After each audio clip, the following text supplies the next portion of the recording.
From the shtetl, through to vaudeville, to musicals and onto Broadway, the influence of Yiddish song has been considerable.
Rabbi Nachman.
Rabbi Nachman.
it down.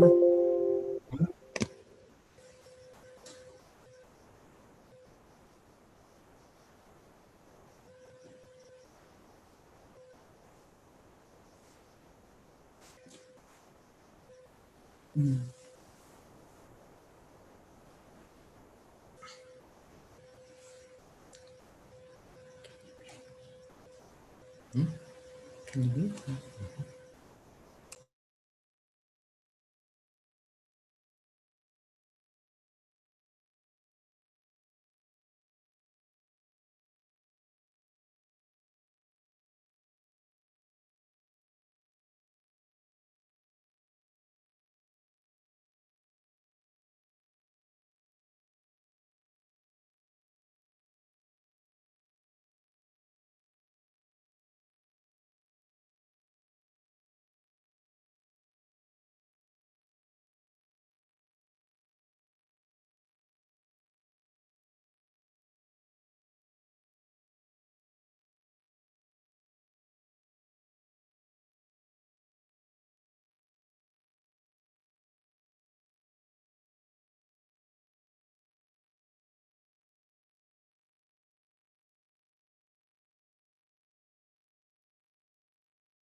Hey.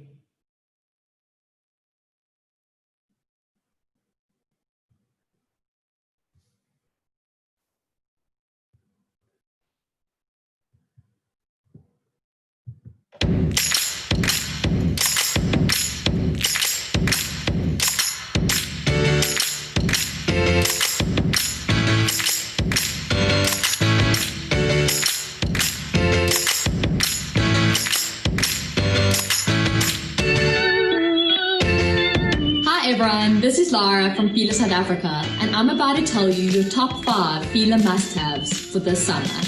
Let's go.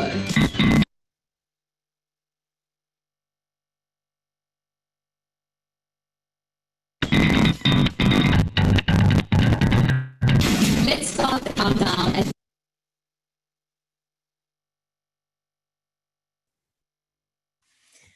Good evening, guys. Sorry, I think there's a bit of testing going on. Hey. Dean.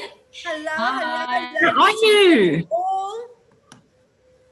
Hi, guys. Nice to see you. Hello, lovely to have everybody. Welcome, welcome. Sorry, Howard is testing out stuff. He's just checking we're all ready to go, which we hopefully shall be very soon. I'm very testy tonight, Dina. Very testy. Look at you and your hat, Howie. I'm actually going to turn off my virtual background because in my hat I look just ridiculous with a virtual background on. Oh, is it only the virtual background? Sorry, I have to plug in my computer. Isn't tonight high fashion and misdemeanors? Background, that's working. Dina, high fashion and misdemeanors tonight. Your level of fashion police, it can be. I don't know. Marco Louis, let's unmute you. But I just muted you by mistake. Sorry. Hold on. There you are. Awesome. Have you not realized it's actually winter at the moment? You're sitting there in your t-shirt. It's so hot in my apartment. It's bizarre. I think I'm lucky. I just moved to a new place and I get direct sunlight, so it kind of heats it up for the day, which is going to suck in summer, but it's working for now. Well, I don't know if you know, but the most fashionable person on the panel, I don't know if all of you fashionistas know, is actually Clifford Kay. Cliffy. Hi. You tell us again about your clothes collection. No, it's pretty embarrassing. It's a lot of clothes. Hard shapes and everything. Okay, who is making such a noise there? We had them cats tonight. Last week we had a few cats. Sorry, I think it's me. My husband's busy running a Havdalah service. I'm going to mute myself. Please mute yourself. Say hi, you are Sarah from Cape Town. So, Cliffy, tell us again, how many pairs of socks do you have? No time Over to be 1,500. 1,500 pairs of socks. How many shirts do you have? My wife says a lot. She says too many, about must be close to 300-400. That's terrifying. Marco, are you impressed with that? So Cliffy, one quick thing. We're getting quite a bit of light flare over your camera. If you go and get some of your hand sanitizer and just spray it over your camera, it gives you a nice thing to do with hand sanitizer, and just wipe it down, then we should be able to infect. That better? I'm sure, yeah, much better. And now we just need to lift it up so we can actually see your face. Now, Laura Slotsky, you are from Filler. You joining us this evening. Are you not in the middle of load shedding? Apparently not. They suspended it. Oh, really? Yeah. Flashing. Howard, can you let Aspasia in, please? I will let Aspasia in. Aspasia clearly did not use the link that we sent to her. So I will go find her in the audience. All right. I don't think there are too many ladies named Aspasia, so I think we are good to go. Okay, I'm going on mute at the moment. I just want to ask a quick question. Are we going to be shown on here the whole time, or just when we're being spoken to? So the order of events, what we're going to do is we're going to go live at exactly 8 o'clock, just after 8. So obviously we're live now. We've got already almost 200 people logged in. We're going to go live at about 8 o'clock, and then we're going to run a panel with Marco, Gert-Johan, David, and Aspasia. So you'll be off at that point. Your cameras will be off, and then afterwards. Hey, Aspasia. How are you? Thank you. Good. Don't worry, you will have some downtime. You don't have to smile the entire time. I was just you have a lot of children in the background. Okay, cool. All right, and good evening, Nikki. How are you doing this evening? Yeah, good, Dean. How are you? Fantastic. Lovely to see you. So good to be here. I am actually wearing a t-shirt. I don't know if you can see one of yours in the light. Love. Unreal. Good choice. I do have a fair amount of Nikki wardrobe, so I did think it was only appropriate to wear one of my mini. Oh, Dean, thanks always for your support.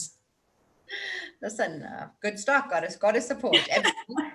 It's the first time I've been dressed on a Saturday night with makeup and in clothes for, 5 months? Exactly. It's a very long time. Yeah. Listen, I think it's good. Well, I know the president's speaking at 8, so thanks to everyone. But as we know, he speaks for about 25 minutes, and then the last 2 minutes he gives basically drops it. The lowdown, yeah. 100%. He drops the mic. That's it. Drop the mic, and then he's off. So we'll keep everyone updated as to what that is and what's going on. Aspasia, so nice to have you as well. Good evening. Thank you. Hi. Hi, everybody. I know Marco, I like the color coordination. You've got the contrast of the pink with the red. There's so much going on. I was thinking about whether I should just do a bland background, and I was like, no, that should actually look like we are in our homes and in our real lives, right? And this is the state of my life. God help us if this is our real life. Zoom things. How are you, Howard? Fantastic. Nice to see you, Nikki. Good to see you too.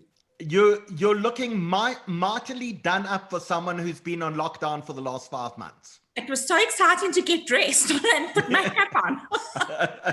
Well, Aspasia looks like she spent the day in the spa. Yeah. Surely It's you on lighting. It's everything to do with lighting. Are you on deadline for the Sunday Times? What will we be reading in the Sunday Times tomorrow? No, we put the lifestyle to bed on a Wednesday, I hate to tell you. So we're not very news driven. Listen, at this point, half week is like 3 weeks, so it's all good. Exactly. So we have lots of representation all over the place because Philip, you joining us, in fact, from Cape Town. And I can talk to you, yes. It's a long way away. Oh, now you've disappeared again. All right, Howard, just so you know as well, David Tlale, I've just sent him the link, so you'll have to find him in the audience shortly as well. Okay, I will go look for David. Probably in about a minute. Nice hat, Howard. My thank you. You know, it's one of those things where I am on proper lockdown and I haven't really left my home for now 5 months and about 3 days. And that means I have to cut my own hair. And believe me, you would rather see me in a hat. We'll just like in front of a mirror. I now do own a pair of clippers, so I'm getting much better at this. But I give myself a haircut, and then I give myself about 5 months before I can be seen in public again. Well, the reason I wear a hat often is that otherwise my hair gets in such a mess in this kind of weather. I can see. I'm going to just quickly go on mute again and go look for David. All right, perfect. Thank you so much. And Laura, you've got power as well and connectivity. So you're winning this evening. I've got power and connectivity. Yeah. Let's hope it stays that way. Right, we do have a video for you. Is that what you prefer to do instead of the questions live? Well, I would like you to play the video regardless because it is quite cool. And then, yeah, we can see how it goes. Happy to answer questions as well. All right, fantastic. So Dean, just on that point, I think I'm going to try and do the PowerPoint from my side. If there's an issue, we can always call on Dan to help. But yeah. All right, so Danny's going to be playing in the background tonight, so it's confusing. Oh, is Danny? Is Dan not here? No. Yeah, it's going to be Danny, but it's all closed, so don't worry. No worries. You have all the stuff. There's Danny. Thumbs up to Danny. Danny's been stressing a little bit. We've been out. I got dressed for tonight, everyone. I've decided to step it up a little bit. Everyone has lifted their game for the evening. Apparently, this is the color blocking outfit. So it's a grey blazer with a white shirt. So you just need to advise. I got dressed for the occasion. Looks good. Thank you very much. Everyone's wearing pants. Don't ask me to stand up. That I'm not questions on air, actually. So I'm not wearing pants, but I'm definitely wearing Uggs. Me too, Sarah. I'm also in my Uggs. Okay, so how's the weather in Cape Town? I know you're both in Philip, you're both in Cape Town. How's the weather there? Cold. It's rainy today. Good. Had a nice day today. Yeah, you send us your cold front. So apparently that's what we're getting next week, I think. Oh, no. Exactly. I'm ready for summer. I'm ready to go. Absolutely. No, Ready big to time. break out. Enough's enough. Exactly. And Sarah, We're how many talking children? about lockdown or the weather? Sorry, what did you say? How many We're children do you talking have? about I've got 5. Okay, so you may plenty see them in the background here and there. I've put the baby down, but the rest are like around. Right, don't worry, it'll be very relaxed. We do that's what the whole world has changed to. We listen to kids screaming in the background. It's very acceptable. So Marco, as you said, it's supposed to look like we're home, have a drink, relax. It's very casual. It's relatable. Yeah, you know what? I read an article that it's the end of perfection because of these kind of things, that people are seeing their children coming in at unexpected moments and things going wrong and technical difficulties, and people now accepted that there's no longer perfection anymore. Absolutely. Very, very true. And people virtually actually very real. Absolutely. And pants are optional. So absolutely. We're actually running a poll later in the evening and you'll see also bras. Oh, yes. No, even at home, I like to be well covered. So it all depends again on personal preference. I think that definitely talks to fashion items. Now, Marco, tell me, how long have you been working with Mac? Oh, wow. It's actually been a good 10 years, maybe. Sure. So you are the senior artist for Mac in the whole of Africa. Yeah, I mean, it's been a pretty cool journey. Like I've gotten to live all over Africa and sort of set up shop basically and represent the artistry side of it. So about 8 years in that role. I was very lucky. I'm 2 years into working on counter at the Mac store. It kind of escalated like super fast. And then, yeah, here we are. Amazing. I've got Gert-Johan joining us as well. Hey, guys. He's always dressed for the occasion, so that's all good. Although Aspasia, always dressed for the occasion, obviously. You watch it on YouTube. Everyone has come out It's and just they're Saturday. lagging. There's a bit of a zag. I should probably put a jacket on for the audience, right? So I look like I did also make some effort. I did bring one. It's just a little... No, then you're going to make me look bad. No, that guy's very casual. This We're is all very relaxed. We're just having a chat on a Saturday night, as one does on Zoom, and that's it. No one needs to know the hacks, right? Like the fact that we do powder ourselves before we go live. Now you tell me. I'm doing Mark Jacobs's lighting and angles, guys. That's great. You got your computer on something heightened, so that you have to go up. Yes, the always angles, right? Yeah, no, it's not Mark Jacobs, it's Tom Ford. And I was like, I'm going with Tom Ford because he knows a thing or two about cinematography. That is very. I'm going to try that next time, actually, on my angles. And then you have to like put the light gentle. It's all very important. Yeah, no, so just as we said, so we actually started out with these webinars as one medical panel, and we thought that would be quite interesting. And now this evening, we are on our 45th panel. So, so we started out. And how many people sign in? So right now, it looks like we've got in over 600 logins. So over 600 people are currently signed in, and we have yet to officially go live. So Such a zag on here. Amazing. You guys have upped the game. And we've noticed it's very much Jewish mean time. So people always sign in at exactly like 2 minutes past, 3 minutes past, just to be, Africa time, Jewish time. Fashionably late, right? Fashionably late, even when you can be early. In the meantime. So I know, it's all good. And Gert-Johan, can you hear us? Not sure. Connection. No, okay. We've got a freeze frame. Cliff, you can hear us? Yes, you moving, which is good. All right, and Laura, don't worry, you've got a perfect excuse to always be relaxed. You are in the sportswear industry. You can always look relaxed, look leisurely. In fact, when you go dressed up to work, I'm sure that pair of tackies is a bit overdressed. Yeah, no, anything more than jeans, t-shirts, and sneakers, everyone's like, where are you going?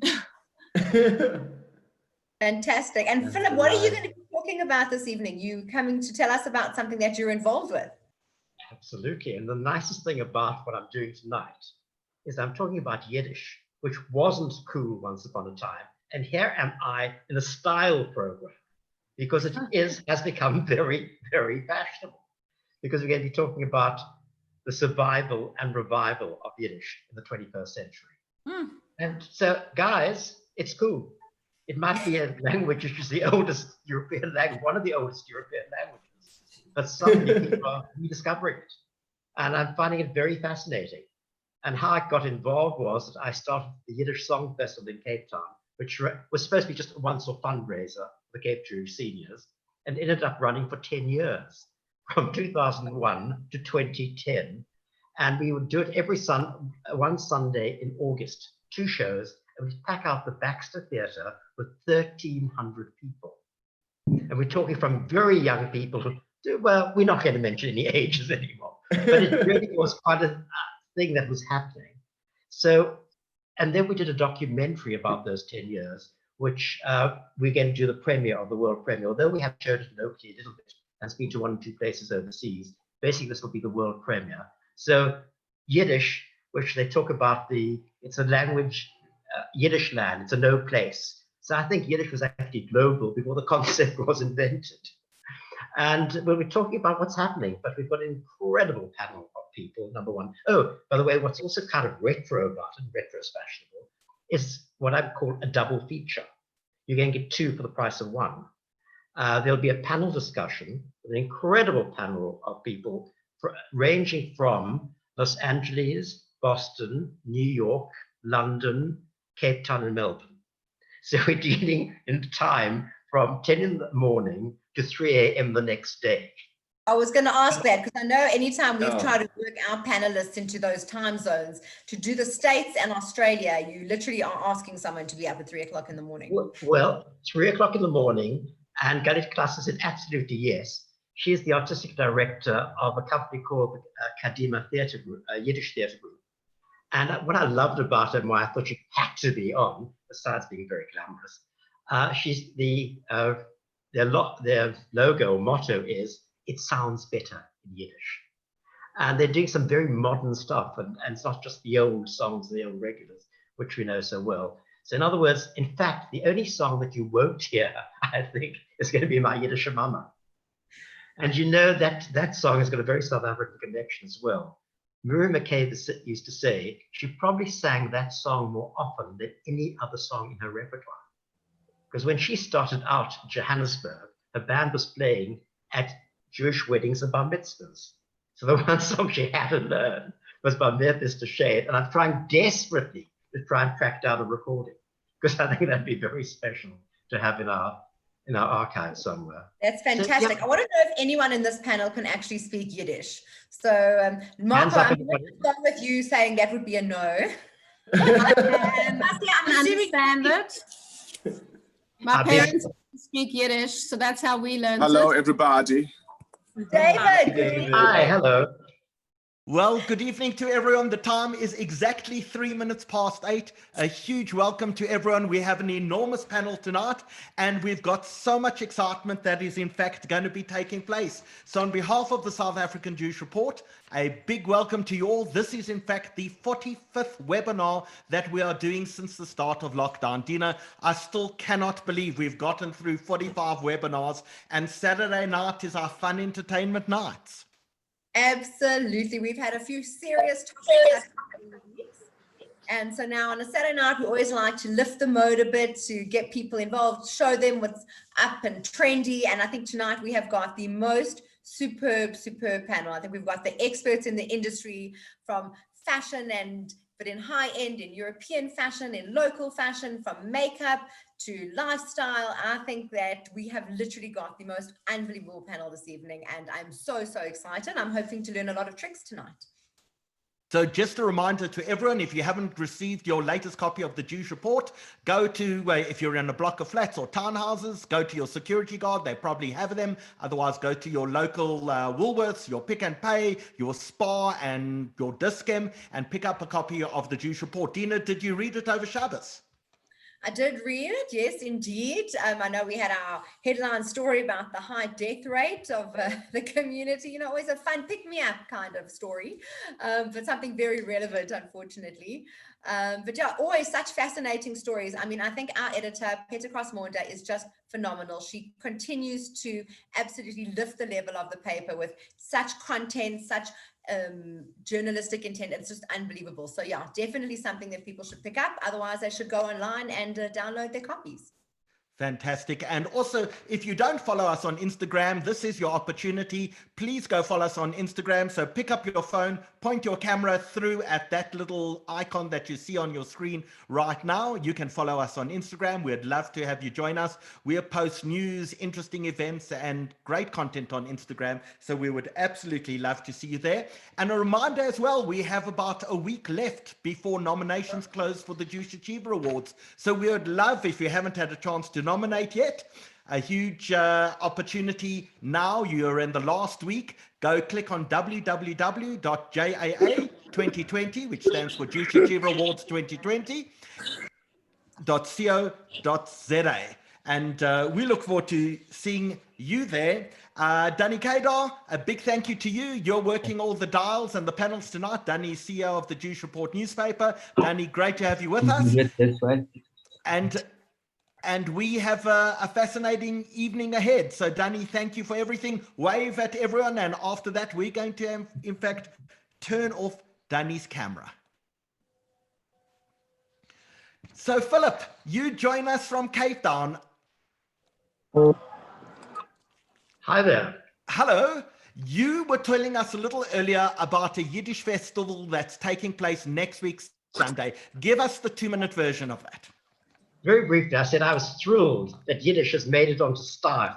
I mean, it's a fashionable subject these days. And what we've done is we started off as a fundraiser for the Cape Jewish seniors. It was also very interesting to see in the report an article about loneliness being a major issue amongst senior people. And this is exactly the sort of thing that Cape Jewish seniors does deal with. So what we wanted to do is, one of the spin-offs of the Yiddish Song Festival was every single August we did Otazeh, which is an edutainment, we call it, a Yiddish course. And this would have been our 18th year of doing it. And of course, we couldn't do it this year. So then we decided, why don't we re-look what's been happening? Because Cape Town has been a little microcosm where suddenly there's been a huge interest in Yiddish, and it's continued. You know, what amazes me is all those learners at Herzliya School who participated in the Yiddish Song Festival 10 years ago, they still know a little bit of Yiddish, which is quite amazing. Also, some of our stars of it have continued doing things in that area. So Yiddish is still very much carrying on in Cape Town. So we wanted to remind people. So we've got it's what we call a double feature. It's a Yiddish Zoom. It's covering the survival and revival of Yiddish in the 21st century.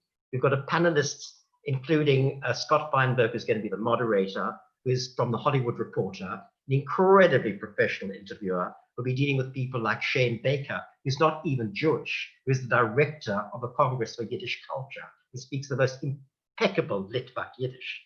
We've got Helen Beer, who's a Yiddish lecturer and at SOAS, University College of London, who's also a musicologist, so we can talk about Yiddish song as well. We've got the head of the national director of the National Collection of Jewish Film in Boston. There's Galit Klaas, who has the Kadima, artistic director of Kadima Theatre. So basically we're covering all these spaces, as I said, from a very interesting panel of people realigning, rethinking where Yiddish is today. And it is one of the oldest European languages, and it's still going. And there's this wonderful song, which is called Wir leben ewig wir seinen dort. We shall survive, we will be here. And it's been very fascinating to see the response we've had to the documentary we've made about the Yiddish Song Festival. Right, and I believe, Philip, we've got a video that we're going to show for you now. Please show a little snippet, and then I'll just summarize it in half a second. Thank you, that's wonderful.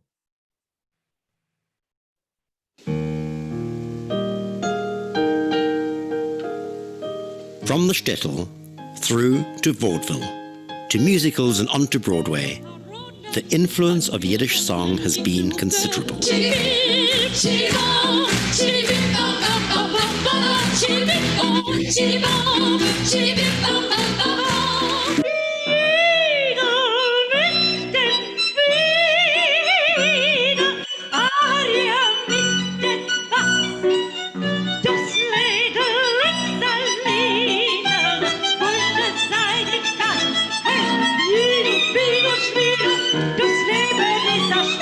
just love the fact that it really bridges that gap between my roots, my heritage, and where I am today. Als die Zimbaldikke fakkel op een fakkeldikke zimbel op een zimbaldikke fakkel.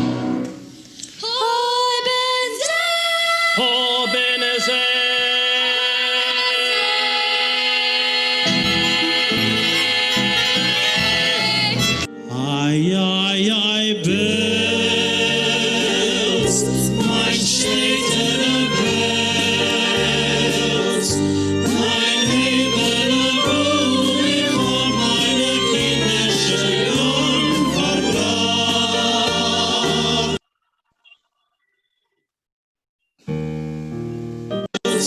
Mein Hebeler Ruh, ich hol meine kindische Jung verbracht. So, Philip, tell us, Not where to do we worry. book for this? Okay, Quicket. You just go to Quicket, get a ticket, and for 90 Rand, which is a donation, which is going to go to the Cape Jury Seniors and to Jewish Care Cape, you'll be supporting the COVID-19 Emergency Fund. So basically, for the price of a few cups of coffee, each one of you could be making a wonderful contribution to this cause and having a fabulous evening of entertainment.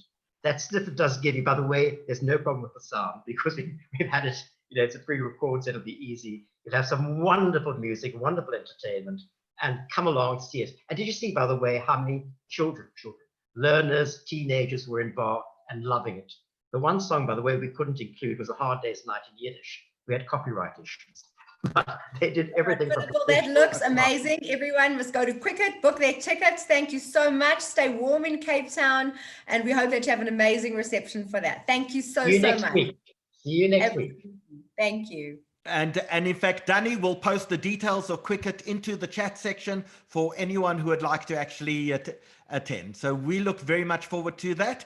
And Dina, tonight we are sponsored by Mantis. Now, security has become top of the agenda for so many of us. There's a park next to my home, and people keep on being robbed on the way to and from the park. People's cell phones are being snatched. Security is absolutely top of mind for everyone at the moment. So we'd like to actually hear a little from one of our sponsors from Mantis this evening.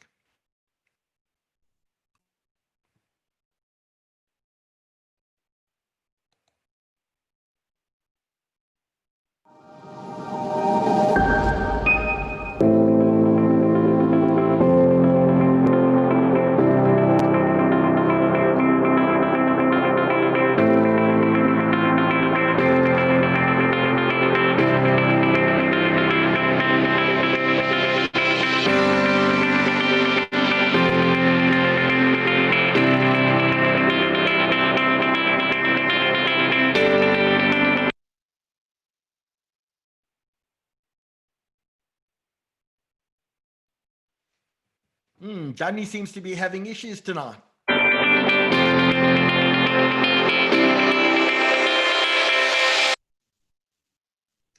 Yeah, I think we all seem to be having technical issues.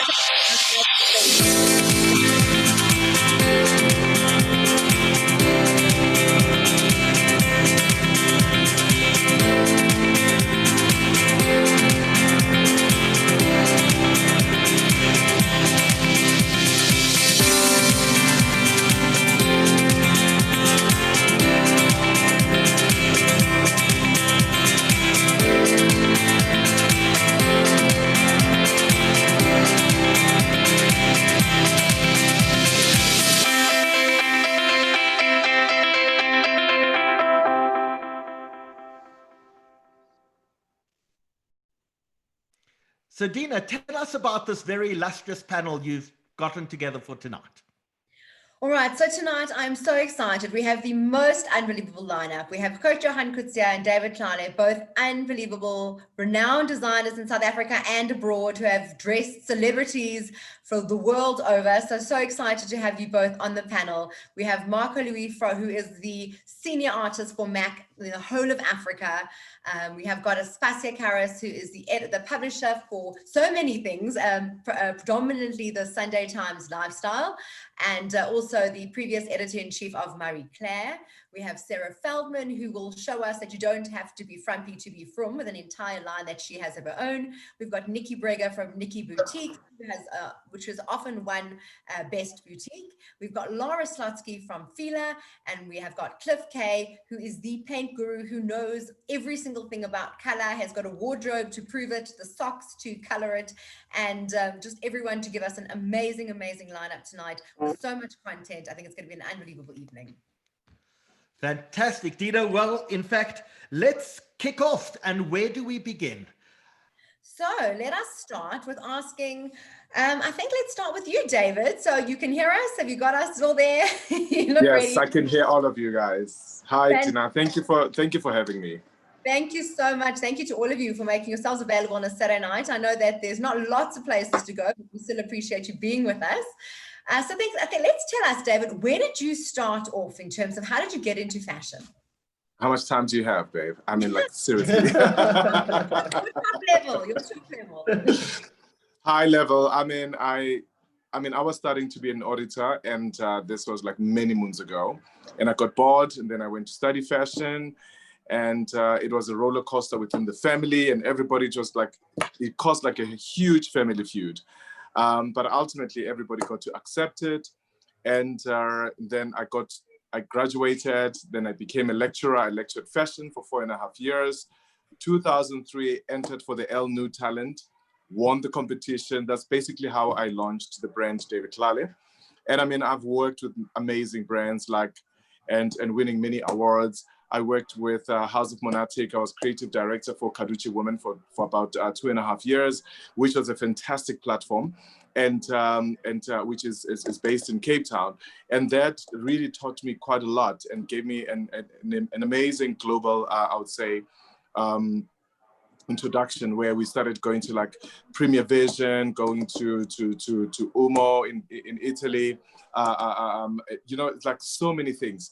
And I think in a nutshell, I mean, I would say, you know, the brand that you see today, it all started out with a basic, simple domestic machine that my mom bought me many, many moons ago. And it's just been like a beautiful journey. And I've witnessed, I mean, the grace of God upon our lives, upon a brand, upon, I mean, showcasing locally, internationally. And the most humbling thing is to realize and find my passion and find my vision to say, this is who we are as David Tlale, this is what we stand for. And we're not going to try to compete with anybody. We're not going to try to fight with anybody, but we are here to build a global brand that is made in South Africa. And our biggest focus right now is like purely distribution more than anything. Maybe let me not get into some of the questions that you have for me. So David, just before we get on and ask Gert-Johan how he got into fashion, for those people who don't know your work, we've put together a little clip just so people understand exactly what you've created. So Danny, please show us David's clip.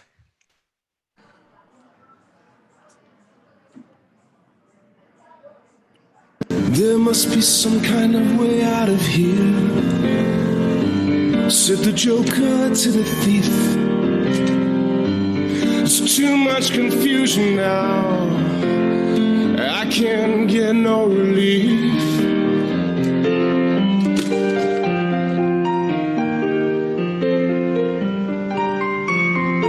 Wow. No reason to get excited. The thief, he kindly spoke. There are many here among us who feel life's but a joke.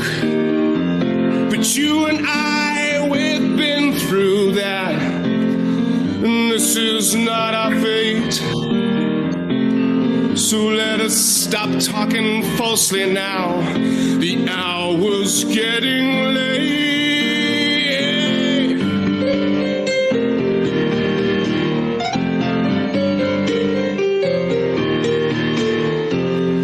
All along the watchtower, princes kept the view. While all the women, they came and they went, barefoot servants too. Outside in the cold distance, a wildcat to growl. Well, David, that is absolutely spectacular. So you do both men's and women's fashion. What is it that you love most doing? I mean, I love creating beautiful garments, whether it be male or female. Our biggest clientele right now is like 70% women, 30% men. And also it's been a beautiful journey. I mean, to start with, when we started out in 2003, we were all about frills, feathers, bells, and whistles. We were all about the drama. And I mean, over the years, we've kind of like, perfected our craft and also our workmanship and I would say the selection of fabrics and the silhouettes that people actually do know us for. And when it comes to men, yes, we can do a basic suit in black, in whatever color it is. But what we put on the runway is all about saying, we want to evoke, I would say, a thought process to say, how did you come up with that? What kind of man would be wearing that kind of suit? And sometimes, we find that customers will say, but I can never wear a David Tlale suit because he will be like giving me like frills and feathers. And I'm like, no. We can do basics. We have learned and we are on a journey of mastering craftsmanship, tailoring, whether it's corsetry or even high-end fashion.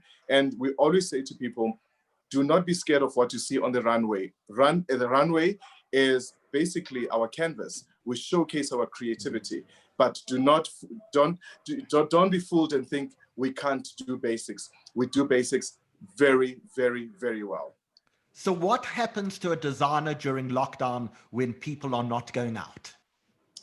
I mean, for the past, I would say 4 months, it's been a very trying time for us as designers or as a creative industry. To a point whereby we became mask producers, whether it be, we started out with PPE masks, and then with time we started, then when fabric masks were requested, we started doing all that. We joined, the entire clothing and textile industry in saying, we are going to be supplying masks. And I would say, confidently, I would say 3 weeks ago, I spoke to my team, I was like, guys, I'm tired of making masks. This is not our calling. Yes, we understand we are we're running business during the pandemic. We need to start creating again, because I was like, how much more can you create with a mask? And we started creating, and we're working on a spring summer collection right now. And I can tell you right now that the energy has been like really amazing in the studio. Did we survive? I don't know, but thank God that our offices are still opened. Our team still comes to work. I remember that like literally on the 3rd week of lockdown, we got a permit to become essential service provider. And that was very, very excruciating time for us as a brand. And but you know what? We're trying to lift the spirits. And I hope while we are talking like this, the president is unlocking quite a few things so that, we can start having events and people can get married again. Well, you can start smoking, apparently, as of now, the president has told us. We don't know if that's tobacco or other things, but we'll find out in due course. And I don't think anyone really stopped. They were just paying a lot more. So exactly.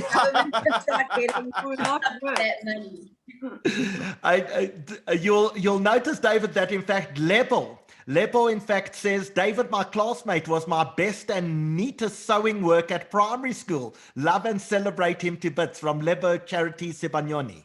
Oh, Charity, my God. Oh, yes. Oh, my word. Everyone comes out. I know, right? So if you do have any questions for David or any of the other panelists, you will notice there's a Q&A button at the bottom of the screen. You can use that at any point in time. And David, we're going to come back to you in a few minutes, but we want to speak to Gert-Johan. Gert-Johan, let's find you. What have you been doing during lockdown? Hey guys, so nice to be part of this. Oh my word, I just see all my friends in front of me and it's so sad that we can't be together, but at least we're seeing each other's faces, right? I know, I thought it would be a nice casual gathering on a Saturday night. You know, we just need some wine now, then it would just like finish the night off, right?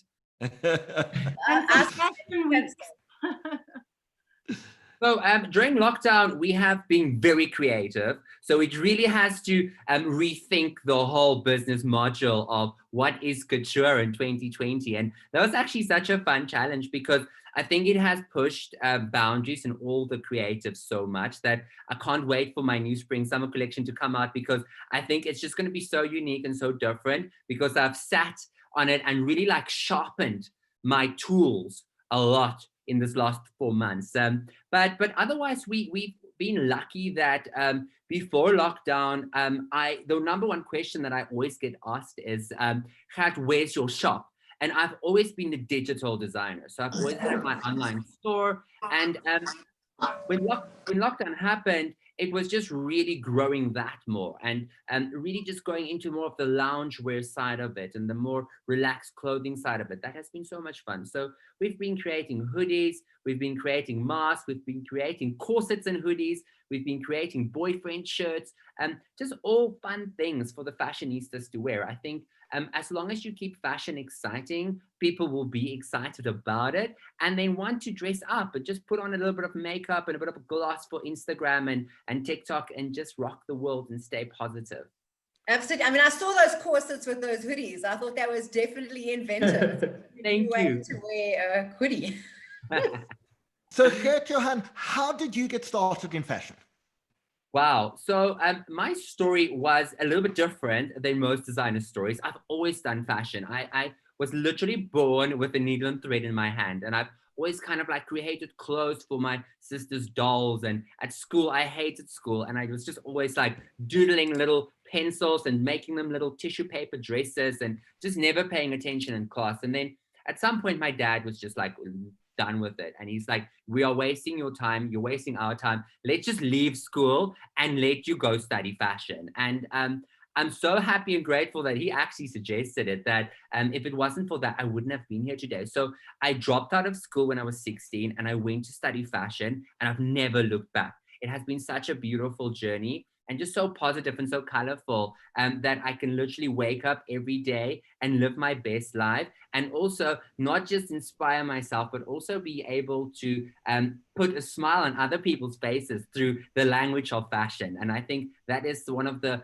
my most favorite part of my job, that I can do that. So Gert-Johan, you said to me a little earlier, go look at my website, and I would like everyone to look at your website because this is who you've dressed. How on earth does someone get to dress some of the biggest celebrities in the world? And let's talk about these: Kourtney Kardashian, Oprah Winfrey. Yeah. Exactly. I was actually at the Good Citizen concert, I have to tell you, and when she came out in that canary yellow, which is right there, I was blown away. I was like, that is gorgeous. And it was so appropriate for the evening. I luckily got out of that concert a little bit earlier, post what happened, but amazing. So tell us exactly what Howard asked. How do you get to these celebrities, or how do they get to you? You know what? I think that's the power of social media and exactly what we are doing right now. That is why I love opportunities like these, because it really connects you. I've been so lucky and I'm so grateful that I've had the social media presence that I've had and the following that I've had.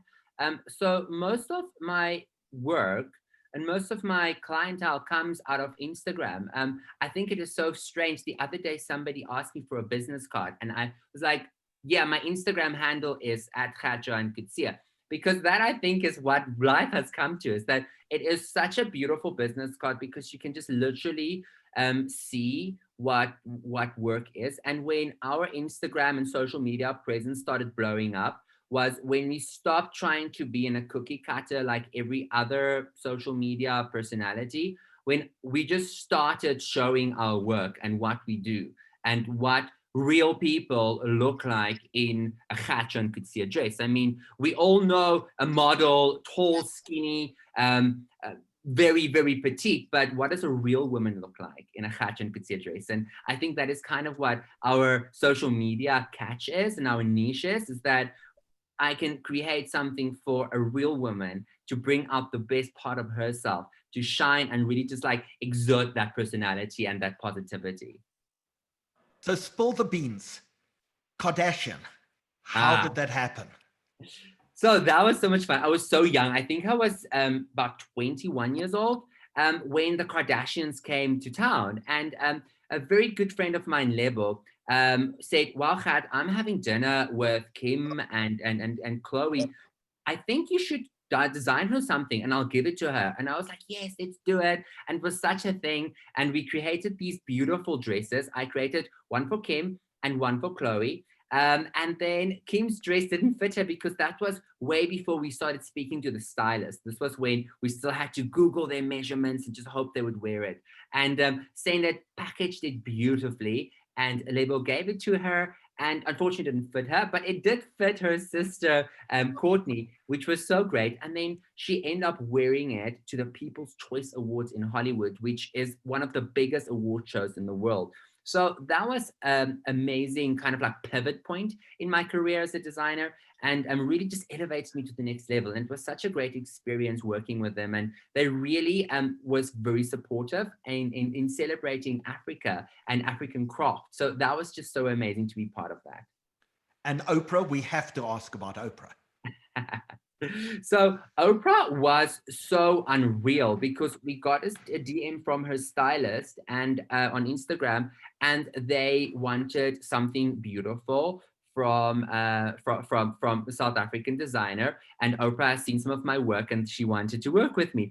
And we started talking and back and forthing. And at some point she's like, "You know what, Gert, this is so confusing. Would you mind if Miss Winfrey just gives you a call right now?" And I'm like, "Okay, yeah, sure, when? Like Tuesday, when suits you." Next moment, my phone rings and I have this American number and I pick up and this voice just go, "Hey, Gert, this is Oprah." And I just went, my word, life is magical. And we just had a beautiful conversation about what we're going to design for her. And it was such a beautiful experience. Unfortunately, I never got to meet Nelson Mandela, but I think being in the same company and working with Oprah, I think it must have been a very similar experience because it's just such a beautiful personality and energy to be around that I really enjoyed it. And it was just beautiful. And she actually ordered a few things and then she's been wearing them throughout the last year. And every time she wears one, she updates us. And also what's very exciting is that she currently, I have my retrospective of the last 10 years of my work because Gert-Johan and Coetzee turns 10 this year, up in the Diamond Walk in Sandton City. So you can actually go there and see some of the most iconic dresses that I've done, like Miss Universe's dress, both of them, Zozobini and Demi Lee, some of Bonang's dresses. And then the best cherry on top was that Oprah agreed to borrow me her kaftan back. So that is going to be up on the retrospective from next week. So you can actually go to the Sandton City, the Diamond Walk, and go have a look at it. Wow, very amazing. Dina, I'm sure you've got many questions, but I have to ask both Gert and David an embarrassing question. When a celebrity comes to you and wants a dress, do they pay or do you say, "Here's the dress and I will get all the publicity I need from it"? So do they actually pay for their dresses or not? Dave, shall we start with you? Some celebrities have a sense of entitlement to say, "I'll give you publicity." I mean, we as a brand, David Tlale, we refuse to dress celebrities for free. And especially because everybody is working and I'm also working. And I think it's about time that celebrities start paying for the garments that they buy, because you know when they go to all these international brands, they don't get clothing on Apro. They actually buy the shoes, they buy the bag, and then they want to get a David Tlale for free. I like literally say no, I don't do it. If PR was paying my bills, then I can talk to you, but PR don't pay my bills, and I just like say no. And some people, they think just because they were like an extra on TV, just they were just passing or they were serving tea or something, and they're like, oh, I'm going to these awards, can you please dress me? I'm like, no, darling, I've got bills to pay, I've got stuff to pay, I must buy your fabric. And the worst, or this sense of entitlement is like, then they come, they're like, no, I want to wear something that nobody has worn, meaning I have to create. What about my talent and my time? So I just like, I'll say no. And I like literally most celebrities, they kind of like, David is just so full of himself and everything. I'm like, it's good because you understand that I run a business, you are also running a business, and it's hard times right now. Nothing goes for free. Absolutely. I think, David, they didn't know that you were studying to be an auditor. So they didn't know that part. Gert, does the same rules apply to you? Definitely. So I think the number one thing about running a fashion brand, especially, or anything in the creative field, is cash flow is everything. So you can't be handing out clothes for free. And also, for me, I find if somebody doesn't pay for something, almost the garment or the piece of art that they're wearing loses value. So for me, it's very much that approach. So you have to, the value of the product that I'm creating has to be respected as well. And most celebrities that I work with understands that. So we just have we have fun. So sometimes if I really want to collaborate with somebody, I'll tell them, okay, I'll give this, you give that. And we kind of make it a collaboration. And I think especially where the climate of the world is at the moment, collaboration is one of the most powerful marketing tools in the world. And if a person that is wearing your garment, they're also invested in it financially, creatively, physically, they've been part of the whole experience, the whole picture comes together so much better and so beautifully that I just appreciate working like that much more. So yeah, so unfortunately, in the beginning when we started, yes, that was definitely a foot in the door. But now that you have so many people to employ and you are trying to grow the South African fashion industry, you have to be able to monetize that and also have that financial support in it. So yeah, we also don't give away dresses for free. I wish we could. Listen, I think you both create such beautiful work, and obviously the material, the fabric itself is expensive, and the workmanship. So I'm on your page. keep the auditor's dream going. Absolutely, thank you. Dina, who do you think Aspasia is wearing tonight? Aspasia, we have to ask you that because it is beautiful. We won't ask you if there's a top and bottom. Today, can I just say, I'm wearing a summer frock in the middle of the South African winter because it's a big festival in Greece. It's a big holiday, the 15th of August. And I'm seriously missing Greece. So I'm wearing the proper summer frock with my winter boots, guys. I love it. That's totally allowed. That's actually what I'm doing. Just wishing I was on the beach. You're in the sea behind me. Ah, look at you. You know, I love that. That is fantastic, and it's very optimistic as well, because I know a lot of people normally this time of year are actually in Greece. So anyone who could get my mother is very upset. I can tell you that much. I know those repatriation flights have been quite full, apparently. Word on the street. I can't really repatriate to Greece. Then I'd have to repatriate to South Africa. I don't know if they'd allow me to do double repatriations like that. But I did consider it. All right, so seeing you're in the summer zone, tell us, what are you? So you are always seeing stuff. You're publishing for lifestyle. You do so many different publications and versions. So you're seeing like a total cross spectrum. And we've obviously seen huge changes during COVID. We've seen a change in trends. We've seen a change in behavior. What are you seeing?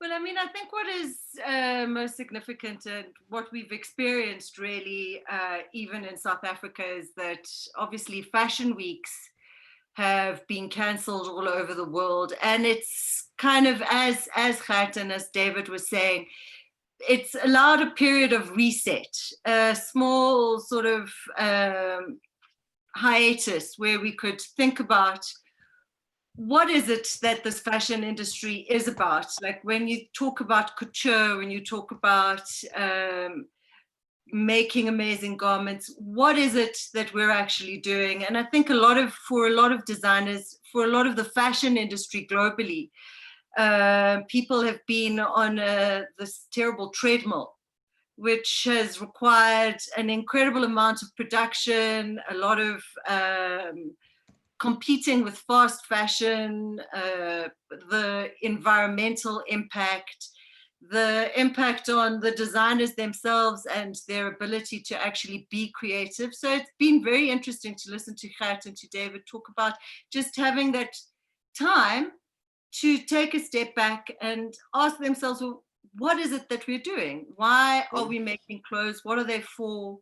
And so to a large extent, the trends, obviously, everyone's been wearing their sweatpants, which, or no pants, but, No pants. but casual wear or that crossover about like, you know, what has been a huge coming trend. I mean, there were pajamas on the runway for a number of years, which has been very interesting to observe, and suddenly it became our daily life. So I think that there's been a kind of desire in people to take a step back, to take a moment and really reset and rethink the entire industry. Having said that, I mean, there've been a lot of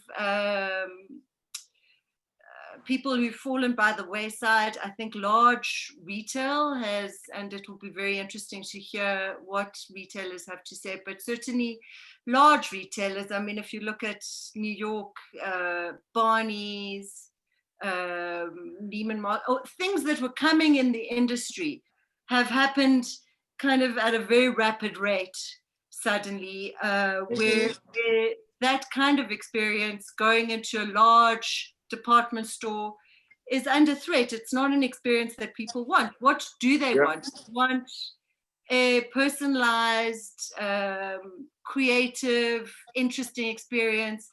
Something, I mean, if you can get luxury online, which you can, but what you also want is the experience, the personalized experience, and all that stuff that you actually do get when you listen to the stories of both David and Gert. What they're speaking about is going in. I mean, I've had this experience where I say to David, what are we going to wear? How are we going to do it? And it's a very individual thing. We start drinking champagne soon. May we start doing that? I'm sure there's been a but we have an afternoon. Alcohol is back. And we really talk about what it is that we're wearing and why. Yes, thumbs up to the champagne. So I think what you're seeing is, in fact, I think both David and Gert's thriving fashion businesses will continue, because that is the path. That is actually the path of sustainability also, is that you don't buy lots of cheap clothes. You buy pieces that mean something to you, that reflect who you are, that are, and so I think these are the trends. And it's very interesting that they've come upon us really quickly, kind of as a result of this drama. Very true. Very true. They have been happening, and it's just a kind of foreshortening, really, of stuff. Aspasia, can I ask you, how do we do in South Africa with fashion in comparison to the rest of the world? Are we up there with the best, or are we struggling a little? So I had a very interesting conversation earlier in the lockdown, because I discovered that one of the world's top trend forecasters, Lee Edelkoort, who really is a stalwart of the fashion industry. You know, sometimes when people ask what came, the chicken or the egg, the trend or the trend forecaster, Lee Edelkoort is one of those people. So she was locked down in Cape Town at Dorp Hotel, interestingly enough. So she spent the last, I think she's repatriated now, but she spent 4 months in this idyllic, I don't know if you've seen how beautiful Dorp is, but in this idyllic setting, really thinking about the fashion industry. And the one thing that we spoke about with regard to the South African fashion industry is that globally people are looking to us. I mean, already our continent has inspired so much, but it's the kinds of things that we can do. It's the craft, it's the detail, it's the history, and it's definitely resonating with the world. So I think people are actually looking to Africa, both in all the creative senses. I mean, if you look at our art industry, our art, our design, our fashion, we are desired. And what is interesting and copied, but what is most interesting is, well, I mean, if you just look at what the Beyonce, the new Beyonce documentary, if you look at the LVMH Awards, so these are two awards. The LVMH Awards are given by Louis Vuitton Moët Hennessy. It's one of the biggest new fashion awards for the last 2 years. And South African designers for the last 2 years, last year, we won, and this year we were shortlisted. Actually, we won again with Sindiso Khumalo, and last year with Tepe Maguru. And so globally, in fact, we are very highly regarded. Absolutely. And I think when you look at our two stalwarts here, who really, I mean, I've seriously, sincerely missed you guys on the catwalk, in the fashion show, that experience. You know, we are highly regarded. That's all I can say. Fantastic. And Marco, I mean, you are the global senior artist for MAC in the whole of Africa. I mean, so moving from fashion, I mean, obviously makeup is an integral part of fashion. And you obviously know everyone on the panel. So, and you see the global trends. Tell us what's going on in the makeup industry from the perspective of what's actually happened, what we've been through. It's so interesting. Like, again, thanks guys for having me.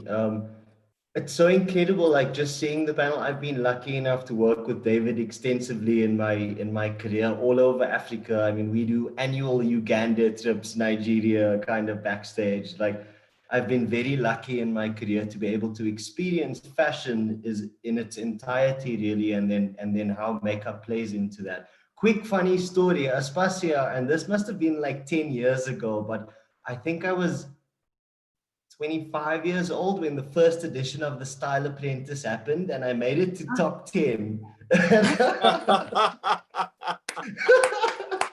Brilliant. It was just like so you remember all of us showed up. I think there were 10 of us, and then you eliminated 5. And like I showed up with my suitcase and left on the same day. Oh, no. I'm sorry. No, it was not intentional, okay? It was so amazing because, and gosh, Aspasia, like you look the same way you did 10 years ago. I know, right? Not better. Like I said. But that Marie Claire experience honestly gave me such a sort of like, I mean, when you're that young and you're kind of figuring out the fashion industry, and I studied fashion, obviously, and that's where I wanted to go with all of that. And it was such a hard hit to see, again, like how it all is part of this big business. And like, I have to say, like what Gert and David were saying, they said we the whole time. They didn't say, I would like to design, or this is what I am doing for the season. They said we, like, and in David's case, I've been lucky to meet his entire team that bring that business together, and that kind of experience for me is just incredible in the industry, to be able to see how all of that works, and falling into makeup eventually later in my career showed me more of that, you know, how makeup becomes part of that entirety, the storytelling, you know, putting that whole picture together that these artists dream up. I guess I feel like they never sleep because they're always dreaming these beautiful things. And to be a part of that small story is pretty incredible.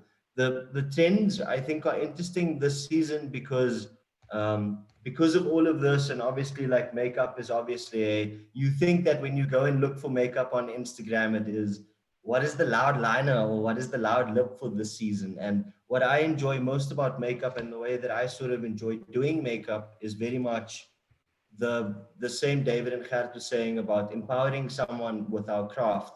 And I always say it like the biggest sort of thing for me with makeup is how it is a catalyst in the sense that when you let someone feel good, you know that their interaction with the next person is going to be absolute quality. So it's this domino effect of like good vibes, that you get to do with something small like makeup. And yeah, so it's interesting this season because I think it's done a flip, and I do very many, again, like I've been lucky enough to live in Nigeria and Kenya and travel Africa extensively. And again, like this is why this weed thing is so special with Kat and David saying that, is because the biggest thing as a Mac senior artist is to be able to develop artists in all of the regions that we touch. And eventually, I want the senior artist for Nigeria to be Nigerian and the senior artist for Kenya to be Kenyan, and I can be the South African senior artist kind of thing. And yeah, so makeup's kind of done a flip. I travel a lot to do trend reports basically on like, what's the hot lippy for the season or what's skin saying this season. And this season it's turned around completely. Makeup artists are not telling you what to put on your face. We're asking you, like, what makes you feel good? I can help you achieve that, like I can show you some tips and some technique and things that we've developed, and I can help you enjoy the way you wearing makeup and not necessarily what I'm saying you have to wear. So it's cool. Can I disturb you? I mean, Dina, can I disturb Marco? I think you're not telling the most beautiful part of your journey when you were part of developing the 21 shades of dark skin base. I think you need to tell the story because I think it's like really phenomenal. You need to tell that story. I'm sorry. That is a phenomenon. Oh, thank you. I mean, it is important. I think sometimes, like as artists, we work so hard and we get so like stuck in it that we forget to kind of stand up and go like, hey, I actually did a cool thing there. So, exactly. I mean, because I got to live in Western East Africa and being from South Africa, I realized that, I mean, when it comes to things like foundation,